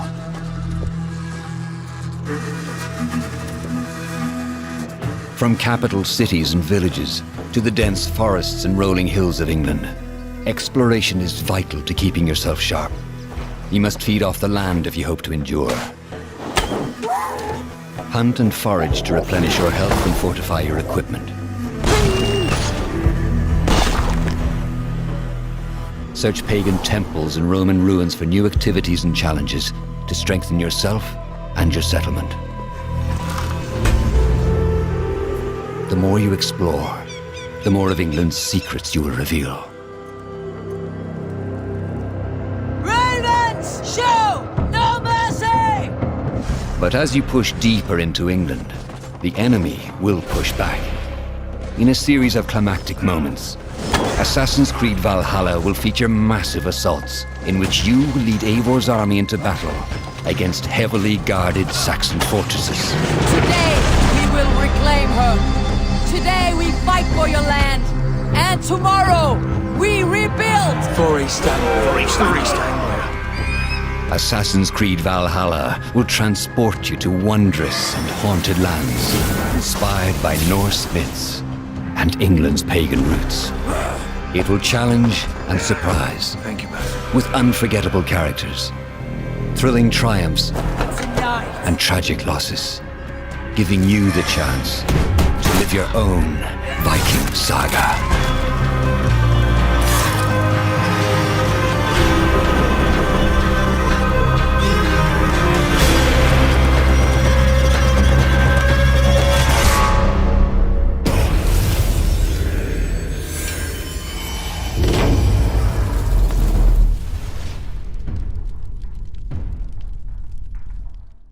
Ninth century England is truly unlike anything the franchise has seen before. Assassin's Creed Valhalla will release this holiday season on Xbox Series X, PlayStation 5, Xbox One, PS4, PC, and Stadia. We're close to wrapping up today, but before we go, our CEO, Yves Guillemot, is here to share a few words. I hope you will have enjoyed what you have seen today, and that you will love playing these games. I'm proud of our teams for delivering an ambitious, broad, and creative lineup of games. And we haven't shown you everything yet. In fact, we have a lot more to come. So you will have another Ubisoft Forward to reveal even more about our upcoming games. But before ending this show, we have one more thing to share with you.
Fuerzas ultrapenetrantes, estamos cansados de los farsantes, de los...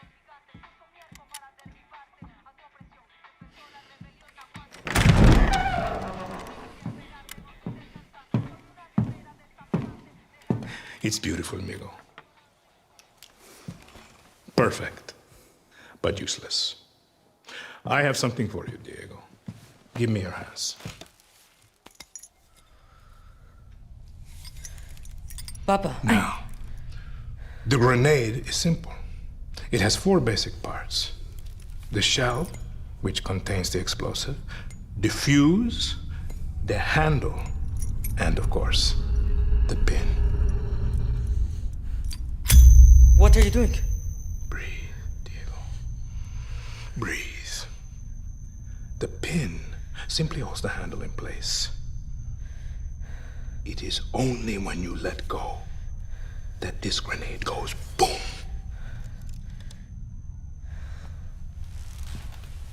Follow me. Now,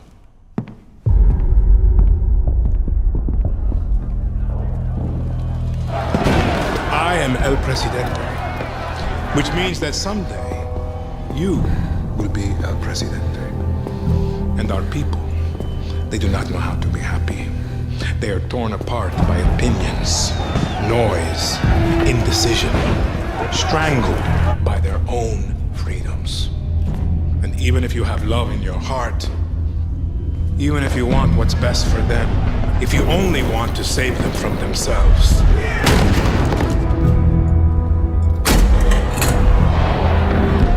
they will hate you, Diego. Everything you say, do, believe, will be wrong.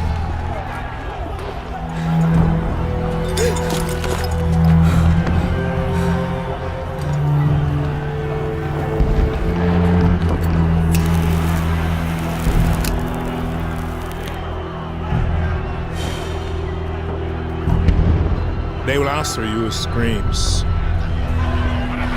call you evil, a monster,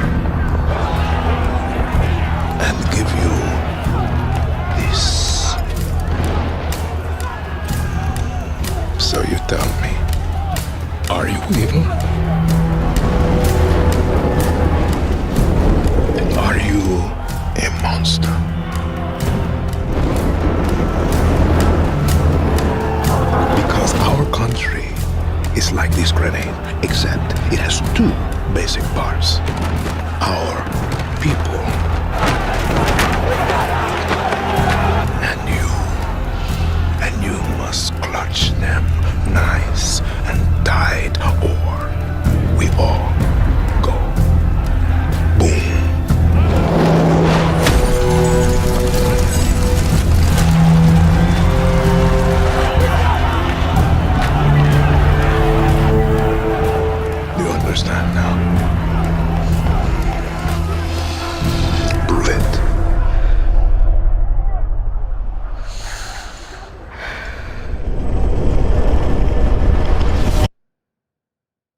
And with that, we're wrapping up our first Ubisoft Forward.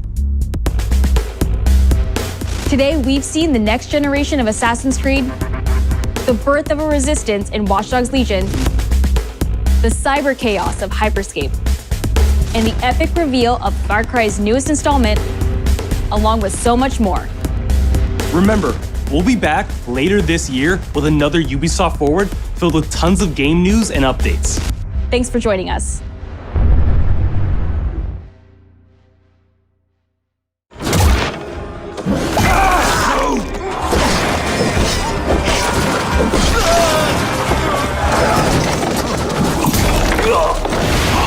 Hey everyone, welcome to the Ubisoft Forward post show. My name is Yusuf Magid, and this is Assassin's Creed Valhalla. We're going to take a deep dive into about 30 minutes of gameplay, and we're joined by a very special guest here. Hey everyone, this is Philippe Bergeron, otherwise known as Fizz. I am the quest director on Assassin's Creed Valhalla.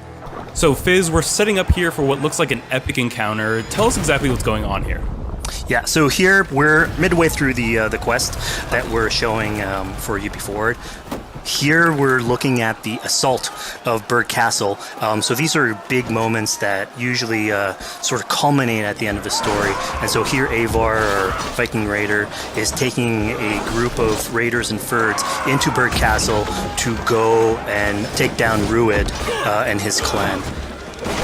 So who exactly is Rued, and why does Eivor sort of want to pick a fight with him? Basically, Rued comes into play about halfway through this story arc, where at the beginning of the arc, this is something that happens before, Rued basically caused a lot of turmoil within the territory, and Oswald, who's the sort of elderman to inherit this territory, needs your help to take him down. Oswald having just been defeated in a previous quest, and so here this is revenge, but also accomplishing your ultimate goal. So Fizz, as you're talking, we're seeing some of the combat of Valhalla. Can you tell us a little bit about the changes to combat this time around? We wanted to basically add a lot of new mechanics to it. So we added like some dual wielding for the player, like a stun system in there. And we really needed to do this to sort of portray that sort of the brutality that comes with being a Viking in this day and age. So it sort of fits into that the time and the character.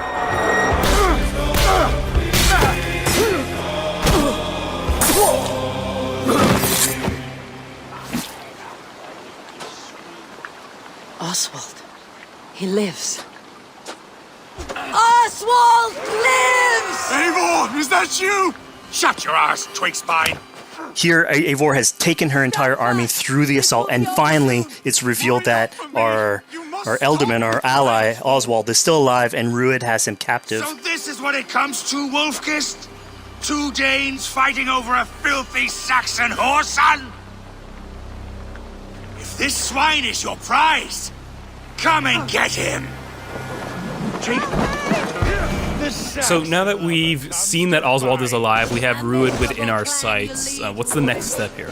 So the next move for Eivor is to finally face off against Rued. She has her allies, they can take care of the rest of the army. Now it's time to go one-on-one against Rued in one of our boss battles, actually. Your battle is not yet won, Oswald! And it's worth pointing out, actually, that here what we're showing is the player going and facing off against Rued aggressively, but we tend to always have to support a 360-degree approach in these things. So the player could have approached this a little bit more stealthily and gotten at least like a good critical hit on either Rued or his wolf, and so you can play this a little bit more strategically if that's your playstyle. So we're not only fighting Rued here, but also his pet wolf, right? Here, one of my preferred strategies is to eliminate the wolf first, just focus fire on him. It takes at least one opponent out of the combat. Now, Rued will have extra abilities that come into play if you do eliminate his wolf, but I think having one opponent less in the battlefield makes for a good strategy in the whole.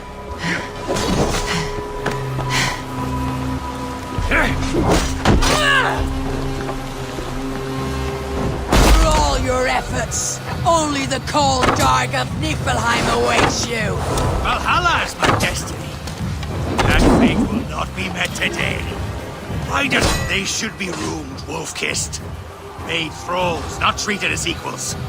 We are better than this. Than all of them. Do not drag me down to the sewage you wallow in.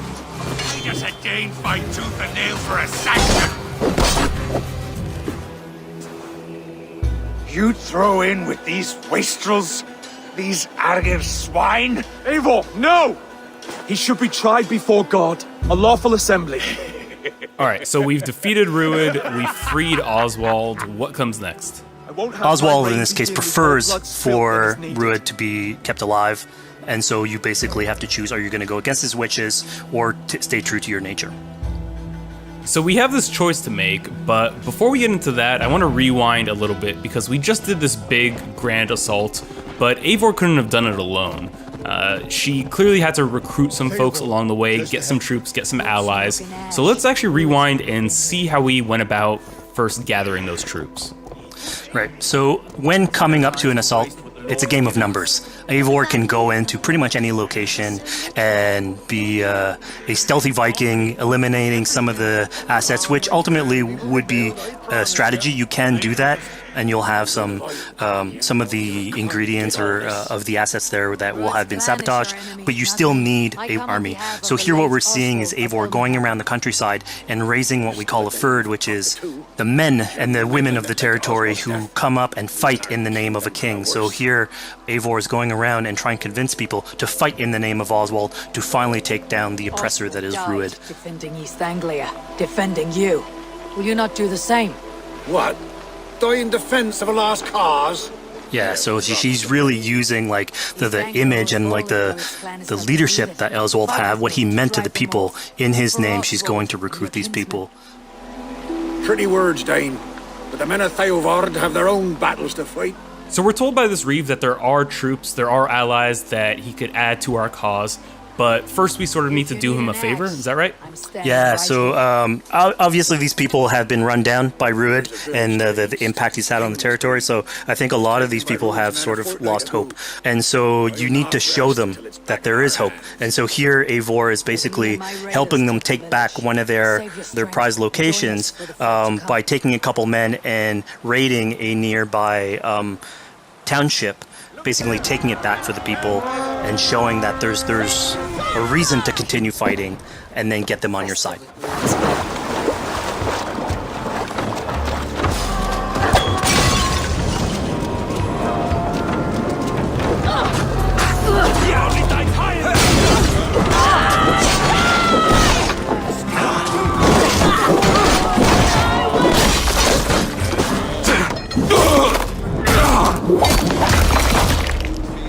When Eivor does this, obviously you have access to a full suite of abilities. So again, the improvements that we've done to the fight system. You have some brutal axe throwing in there. You have archery or like range combat abilities in there as well. So really, again, like depending on what your playstyle is, you can customize your loadout and go in there how you wish.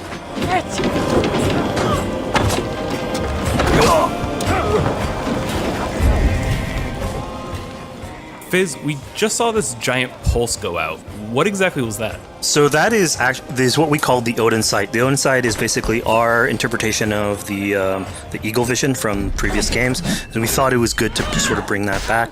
It's basically Eivor's intuition. It's how she perceives the world.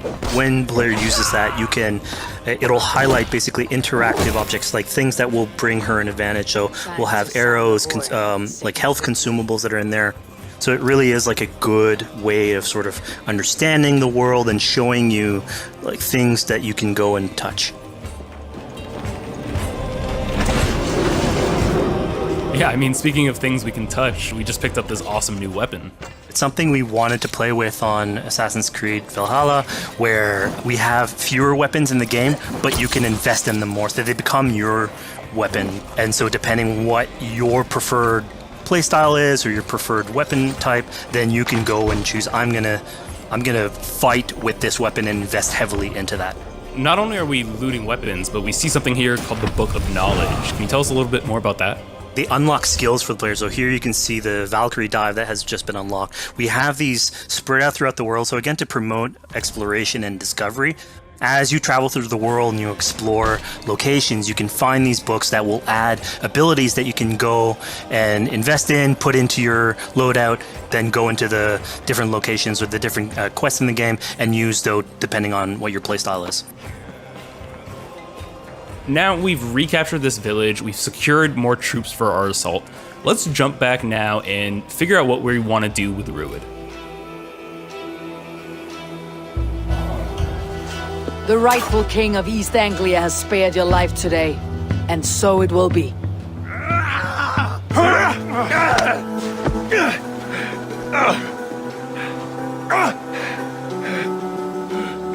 Compassion is a virtue suited for anyone, Eivor, including you.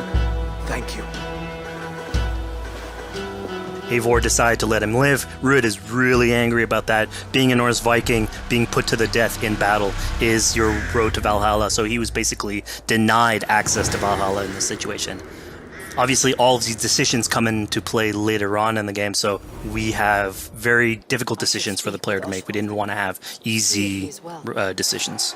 Yeah, you know, when I was playing, I decided to listen to Oswald and spare Rued's life, but what exactly is the relationship like between Eivor and Oswald? So the relationship between Eivor and Oswald is an alliance. It's basically Eivor is surrounded by territories that initially getting into England are hostile towards her, and obviously if you want to set up a new settlement, you want to make sure that your neighbor is friendly. So here in East Anglia, Oswald is the man for the job, where putting him into a position of power would help her sort of secure her territory. So earlier on to the territory, Eivor comes in here, meets Oswald. The problems he had with Rued are sort of put to light, and going through the arc, you basically help him deal with Rued and aligning basically Danes with Saxons in one territory. So, Fizz, we've completed the assault. We've gotten our hands dirty with some combat, taken down Rued.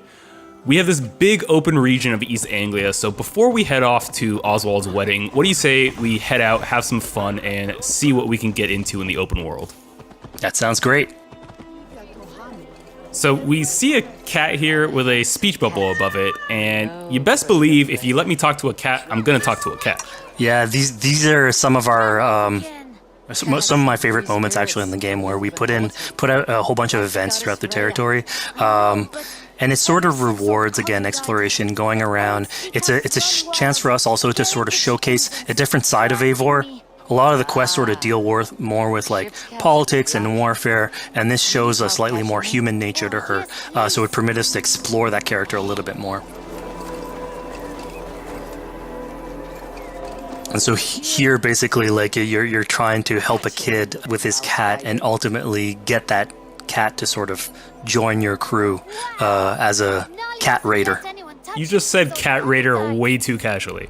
You're telling me I could have a cat Viking raider on my longship? That's exactly what I'm telling you. Oh my god, yes, I love it. Perfect.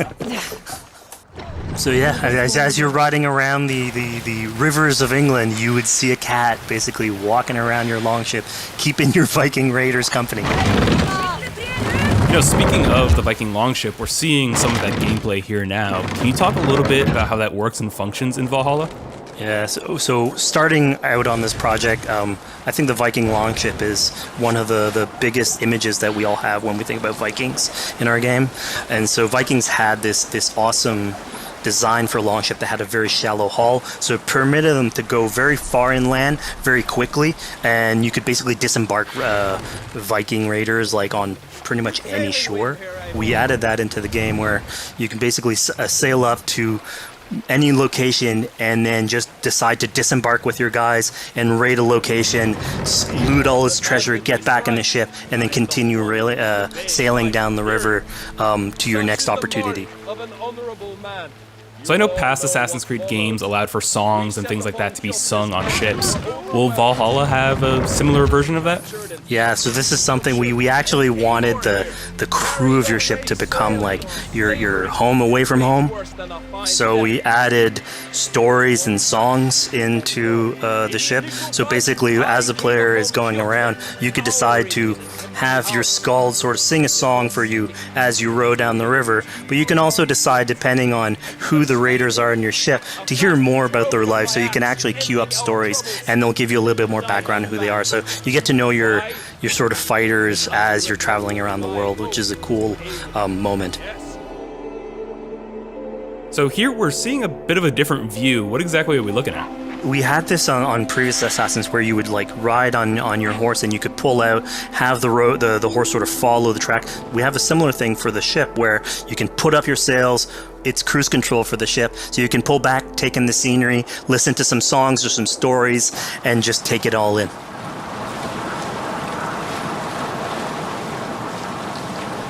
So, speaking of Viking songs, we have an activity here that's not exactly singing, but kind of related, right? Yeah, so here what we have is what we call flighting, which was an activity that Norse people would partake in. They would like to have a battle of wits and sort of poetry where insults would be thrown back and forth between each other. The idea was to try and have a good insult, but also to have a good rhythm and a good rhyme in there. So it's basically a precursor to rap battles. Here's the silver. Now begin. To all those whom I speak, they say Eivor's a clod. Then you're speaking to fools and their knowledge is flawed. Well... How exactly do you go about being successful in one of these? The trick behind a good flight was to choose the right insult, identifying the right cadence, and then trying to find what rhymed the best. I'm known for my might. Interesting. Silent whispers all claim that you're terribly dense.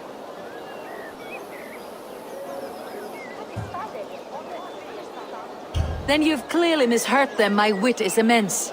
Oh, you looked out with that one. Well, what a surprise. Eivor of the Raven Clan is a true talent. I'm shocked. Don't believe everything you hear, unless it touches on my flighting. Then heed every word. Take the coin. So now that we've proven our sharp tongue and wit, I think it's time for a bit more relaxing activity. So we're fishing here. Yeah, that's it. So we gave Eivor a fishing line, so you can actually throw out a line and go catch some fish. This is used basically to play into our new health loop where the player will lose health in the world, and it doesn't automatically regenerate like we would have in the past. So you actually have to go out and get some supplies. So you'll find mushrooms and some food that you can gather. But here, like you can also catch some fish and consume that to regain some health. We also will sometimes have it in certain quests. So it's a good way to sort of chill out on the side of the water and just, again, take it all in.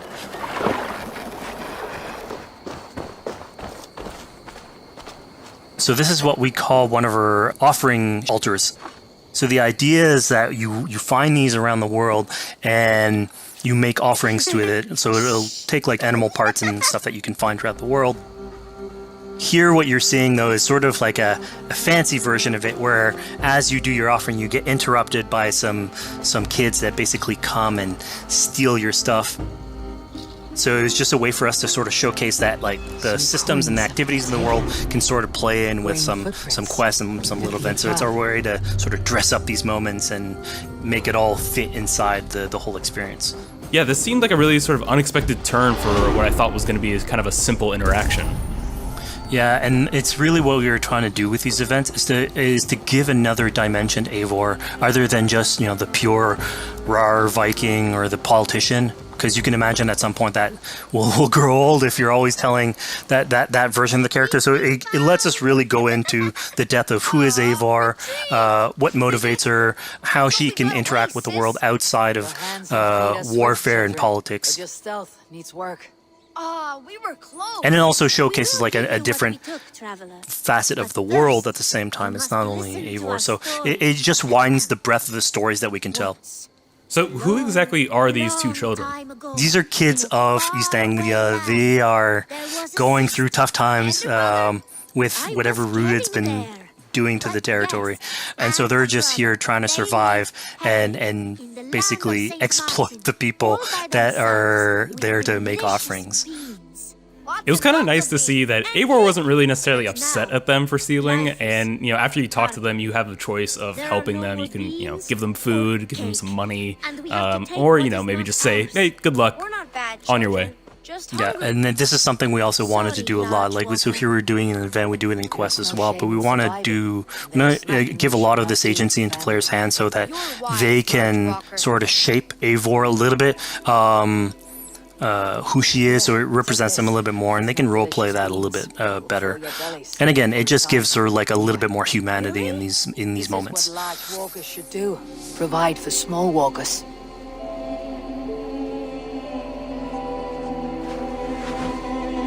Here, large walker. A necklace? Yes, it's a St. Martin seal. You're welcome here anytime, large walker. You're one of us now. Visit us, okay?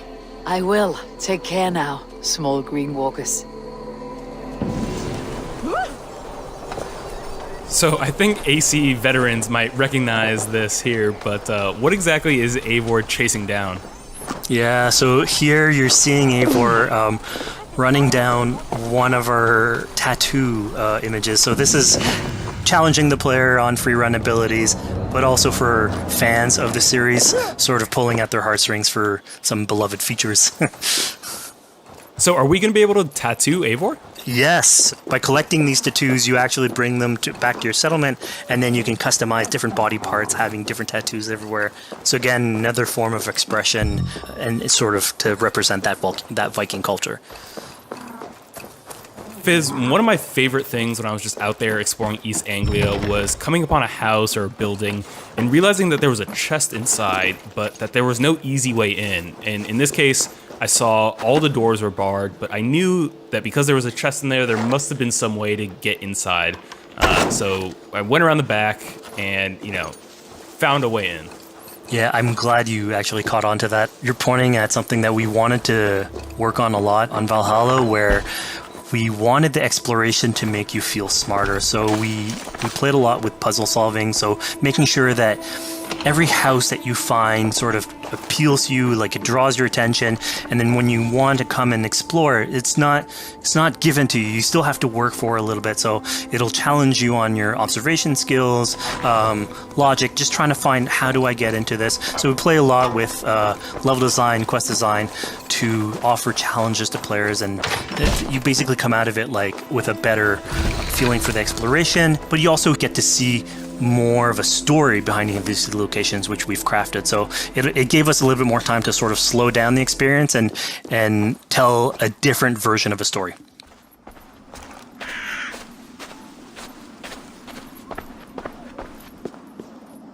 A poor victim of someone's fury.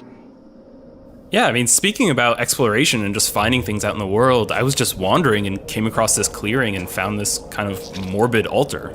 Yeah, so this is one of our bigger events that we have scattered in the world. So as Eivor explores, she can find altars like this, and by interacting with them, here it's a trap that's been set by this character named Regan.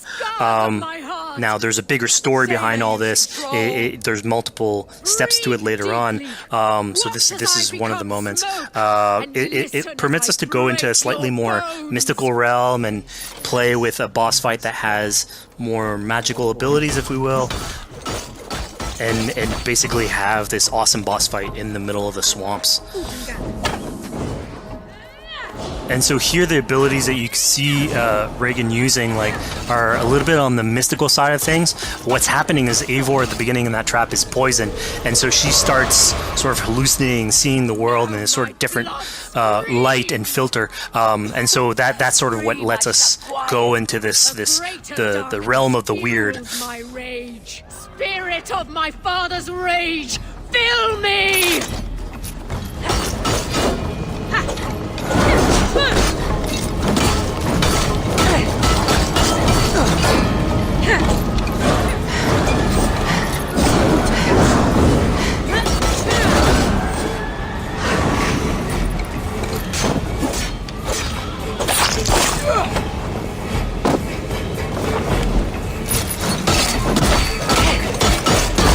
Enough is crackling and bloodshed.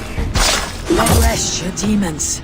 Only So we just saw here that Regan belongs to something called the Daughters of Lyrium. Yeah, that's correct. By finding the other daughters, you'll get a little bit more backstory on who they are, so we don't want to spoil that too much. But it creates like a sort of greater story that is not on the main path in any way, but it is still very rich and adds to the lore of this world and actually plays into history. So we just had a really exciting, really intense boss battle. I think it's time for something a little bit more relaxing and calming now. Yeah, it's all about pacing yourself with the highs and the lows. So here we have a low chill moment of what we call building a cairn. So Eivor, as she explores the world, will find these sort of meditative areas where you have a pile of rocks that you could just stack on top of one another using physics. And I mean, yeah, the ultimate goal is to try and get the highest pile of rocks, but really it's about taking in the sights, relaxing, taking a step back, and just building something. Together we stack stones into cairns. These? Yes. Think of this as a test of mind and wit.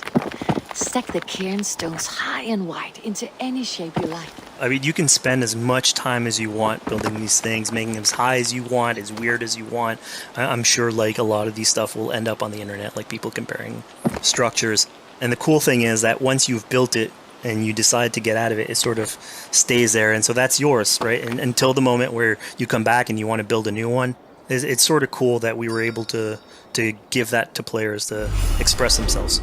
At this point in the demo, we've explored East Anglia, we've met some children, we've broken into a house, we fought a boss, we built a cairn. I think now it's finally time to go and head off to Oswald's wedding. Yeah, so this is the moment it's all been building up to. By the moment you get into the territory, it's sort of like mentioned by Oswald that he's trying to get married with his Dane lady. And so as you go through the arc, that's sort of like the underlying thread. Really, it's about Rued creating turmoil in the territory and helping Oswald sort of get above that and show that he's a good leader. And so you finally, after going through all of that arc, finally get these two together, go through their wedding, and you're invited to attend the ceremony. And then all the activities and fun times that comes afterwards. Yeah, as much as we've seen the brutal side of England, it's nice to see the joyous side of it as well. Yeah, and it's something we really wanted to play on in Valhalla, where being a Viking is not only about being a raider or a warrior. I mean, there's revelry, there's feasting, there's partying that goes, and like if someone knows how to party, it's a Viking. And so here, this is one of our opportunities to sort of show what a sort of Viking gathering is. And what's cool here is it's a good alliance of Norse culture with Saxon culture, sort of smashing those two things together and building bridges. Yeah, I mean, what's a wedding without some drunk archery, right? Yeah, so like, anything can happen in a Viking event, right? Eivor, yeah, here, just get drunk, shoot some arrows.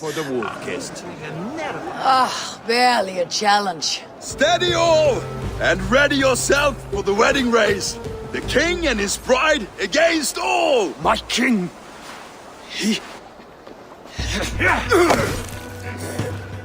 So here we see the decision I made to spare Rued came back to bite us. Yep, that's the decision you made coming back. So as we said before, all of your decisions have consequences, and this is a big one. I challenge you. I accept. You're basically presented with the option to sort of step in for Oswald, fight the fight for him, or let him go and fight his own fight. Yeah, personally, I chose to fight myself because I thought Eivor is the type of person who likes to finish what she started. Plank by plank, and a dead king cannot keep his oaths. Let me finish this. Oswald, you gutless Arya swine! I'll slay the wolf-kissed, then hang you with your own tongue. How does this encounter with Rued differ from our previous fight with him? So at this point, you've eliminated his wolf, so it's just him. And so he's angry at this point, and so he will start using his big gun abilities like fairly earlier on in the fight. So it's way more vicious, way faster. There's less strategy. He goes literally swords blazing at you. And so this is a fight to the death.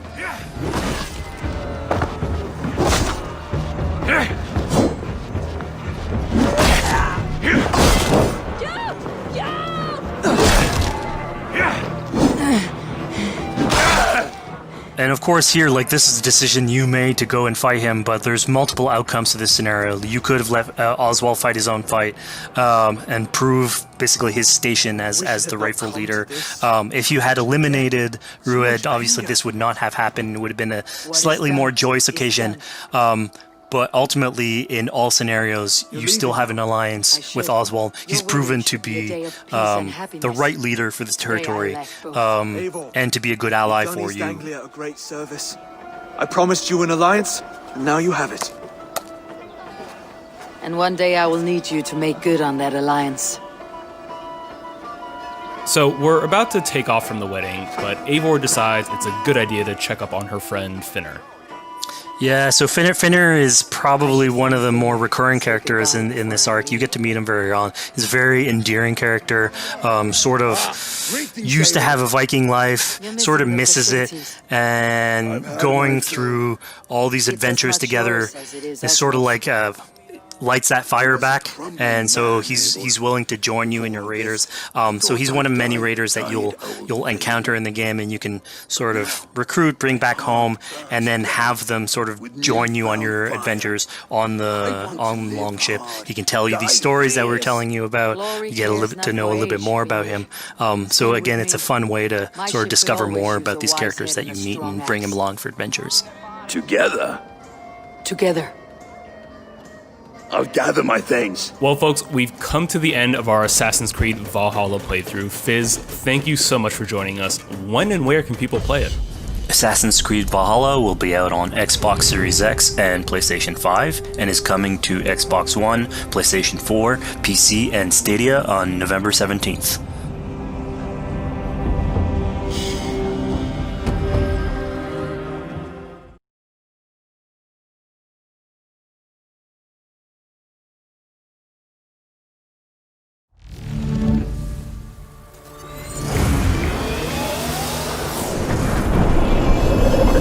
Everybody, thanks for joining us. My name is Eric Pope. I'm the Senior Community Developer on Hyperscape. And I'm Graham Jennings. I'm the Senior Producer on Hyperscape. Hyperscape's now in its open beta phase, so you can go to Uplay and download it directly. So a little while back, we recorded a match for you so we could walk through it moment to moment, explain what's going on throughout a match of Hyperscape. There's a lot going on with hacks, guns, the gameplay. So Graham and I are going to walk you through it right now, and I hope you'll enjoy it. So at the start now, you'll see the insertion phase. There's the three of them in the squad, so they're trying to decide on where they want to go. It looks like Helios, which is one of the landmarks, is going to be one of the choices. So all the places we're seeing on the map right now with like a name above it, that tends to be a higher loot area, would you say? For one of the big yellow letter ones like this one, this is one of the landmarks. Landmarks tend to have higher density and higher quality loot overall. Which also means most people will be going there, so you might have usually have a few more friends if you go to a landmark. So in this case though, he's gone outside and he's found a supply crate. So he's starting to loot these instead, so he's looking for both hacks and weapons within those. Right, so the looting phase, many folks will be familiar with, but in Hyperscape you do have those supply crates that you may be lucky enough to find. And what's the deal with supply crates? So supply crates are placed around the world, so you'll hear them and then you can go and find them, and then inside them you'll find weapons and hacks. Usually you find slightly better weapons and hacks within them. Here now we've switched, so we're looking at Chimera instead. So he's in the landmark, he's in Helios now, and he's still in the looting phase. But as you can see from the red triangle up there, there's actually some friends, or not friends, in there with him just now. Yeah, so the action gets started, okay, right here. Yeah, so he's one-on-one, he's going with the Mammoth shotgun against someone who's using the heal hack at the minute, which is the red circle you can see. So that player's taking extra health at that point.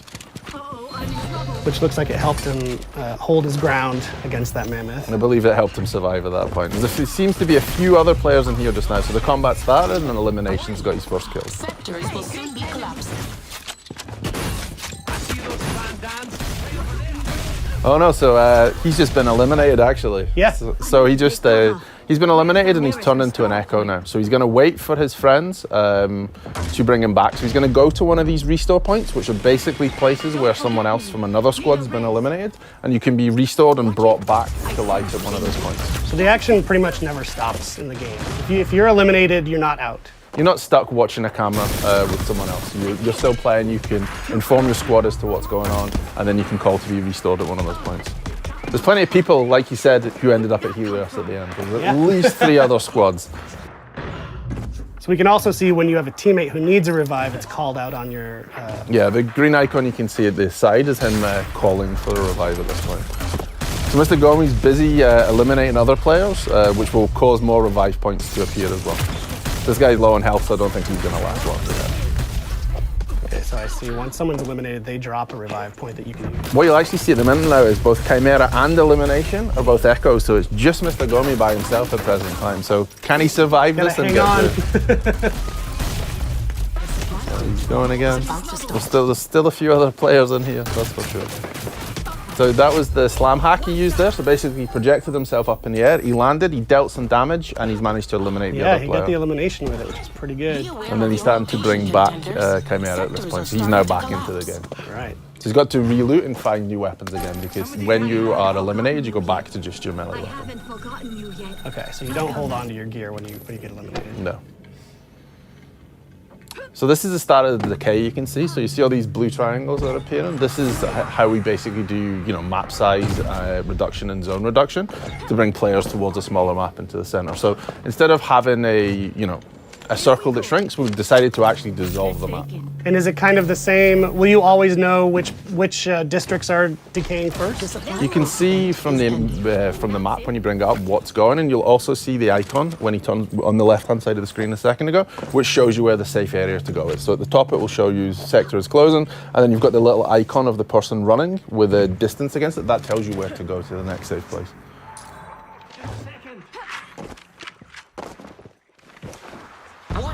So I see Mr. Gummy has pinged that spot to sort of regroup outside of the landmark. They're going to take some height as well to start to be able to look for other players and to keep themselves a little bit safe.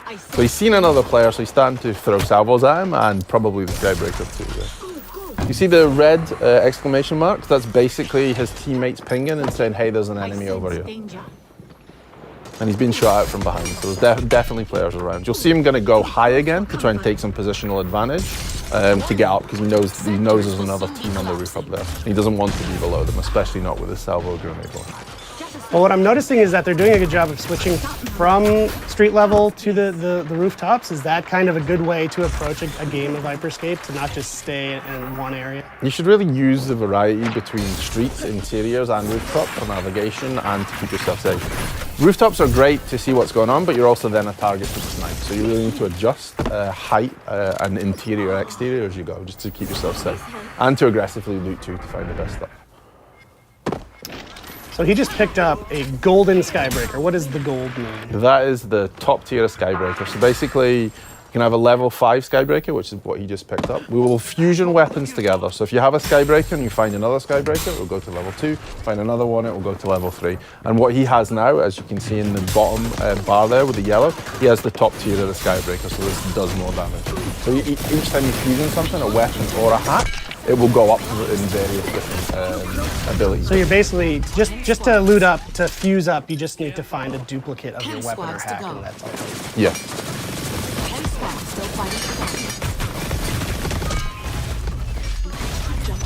So you'll see though on the left, when you see the other players' names, you can see that Mr. Gomi has 2 yellow weapons and a yellow hack. So he has 2 fully fused weapons and 1 fully fused hack. And how does healing work in this game? So healing will either work by I took damage and then I retreated and your health bar will come back up, or if a player has a heal hack, which he actually does at present time, so you'll see that in the bottom it says heal, he can throw that on the ground and then there'll be an AoE of heal, so both you and your teammates can come into it and it will heal you. And enemies cannot heal up in that same AoE? They can't heal up in your AoE, but they could also use the heal hack themselves if they wish. Cool. So you see them now, they're starting to hunt again. I guess I've heard some other players because you can see them starting to move around, and there's a sense that they're not alone at this point. And there's a ping for an enemy, so yeah, the combat started again. So this guy finds himself in the middle of a bunch of the 3 players, so he's not in the best spot just now. And yeah, that's the end of it.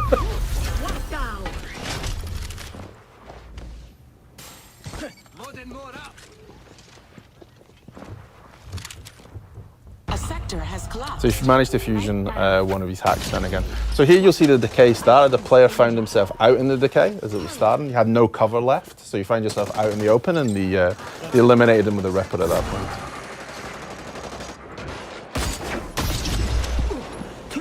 And another one down for elimination. He seems to be on a roll at this point. And now he's fully fused his sniper rifle, the Protocol V. Still quick check, just make sure there's no one else coming in. You don't want to have someone behind you at the last minute. 5 squads. So there's still 5 teams left. And then we'll swap back to Mr. Gomi, who's still rolling with the Skybreaker at this point.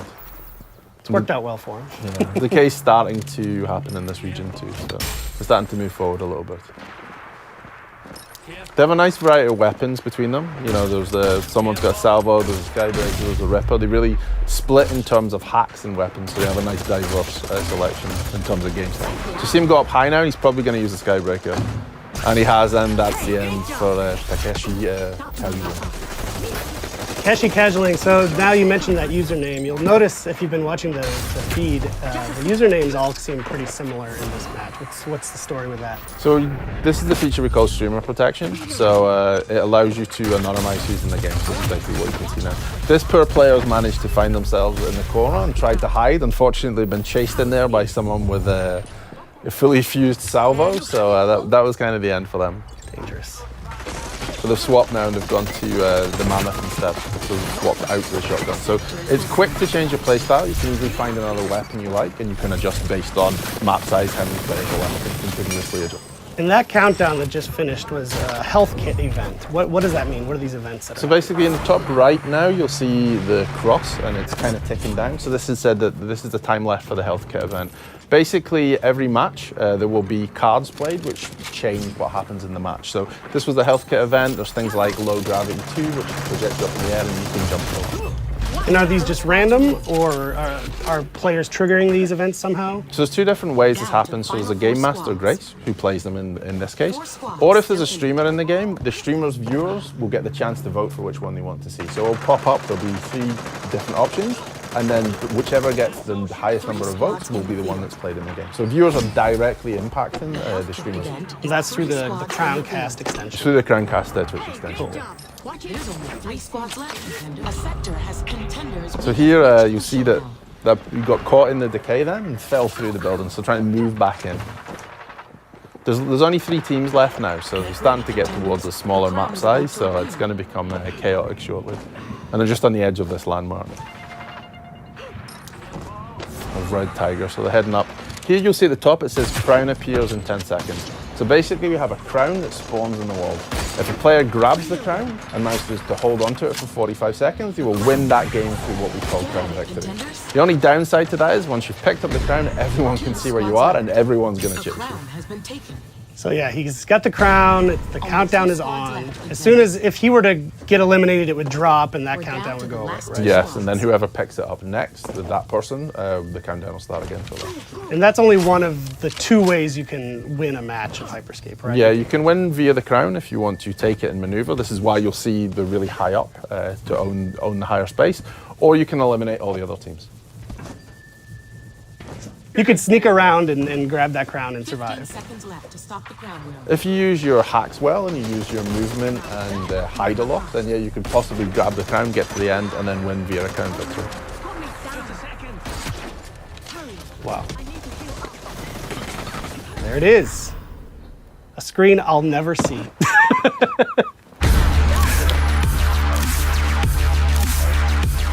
All right, well, that was just one match of the frenetic, fast-paced game, Hyperscape, that we are both very lucky to work on. Thank you for joining us. Thank you for watching Ubi Forward in this post-show. As we mentioned before, the game's available right now in open beta on PC. Just go to Uplay to download it. And we're also thrilled to be taking part in a Twitch Rivals event, with the information appearing magically on the screen below us. So Graham, thank you for your time. Thank you, Eric. Have a good day. And we'll see you in the Hyperscape.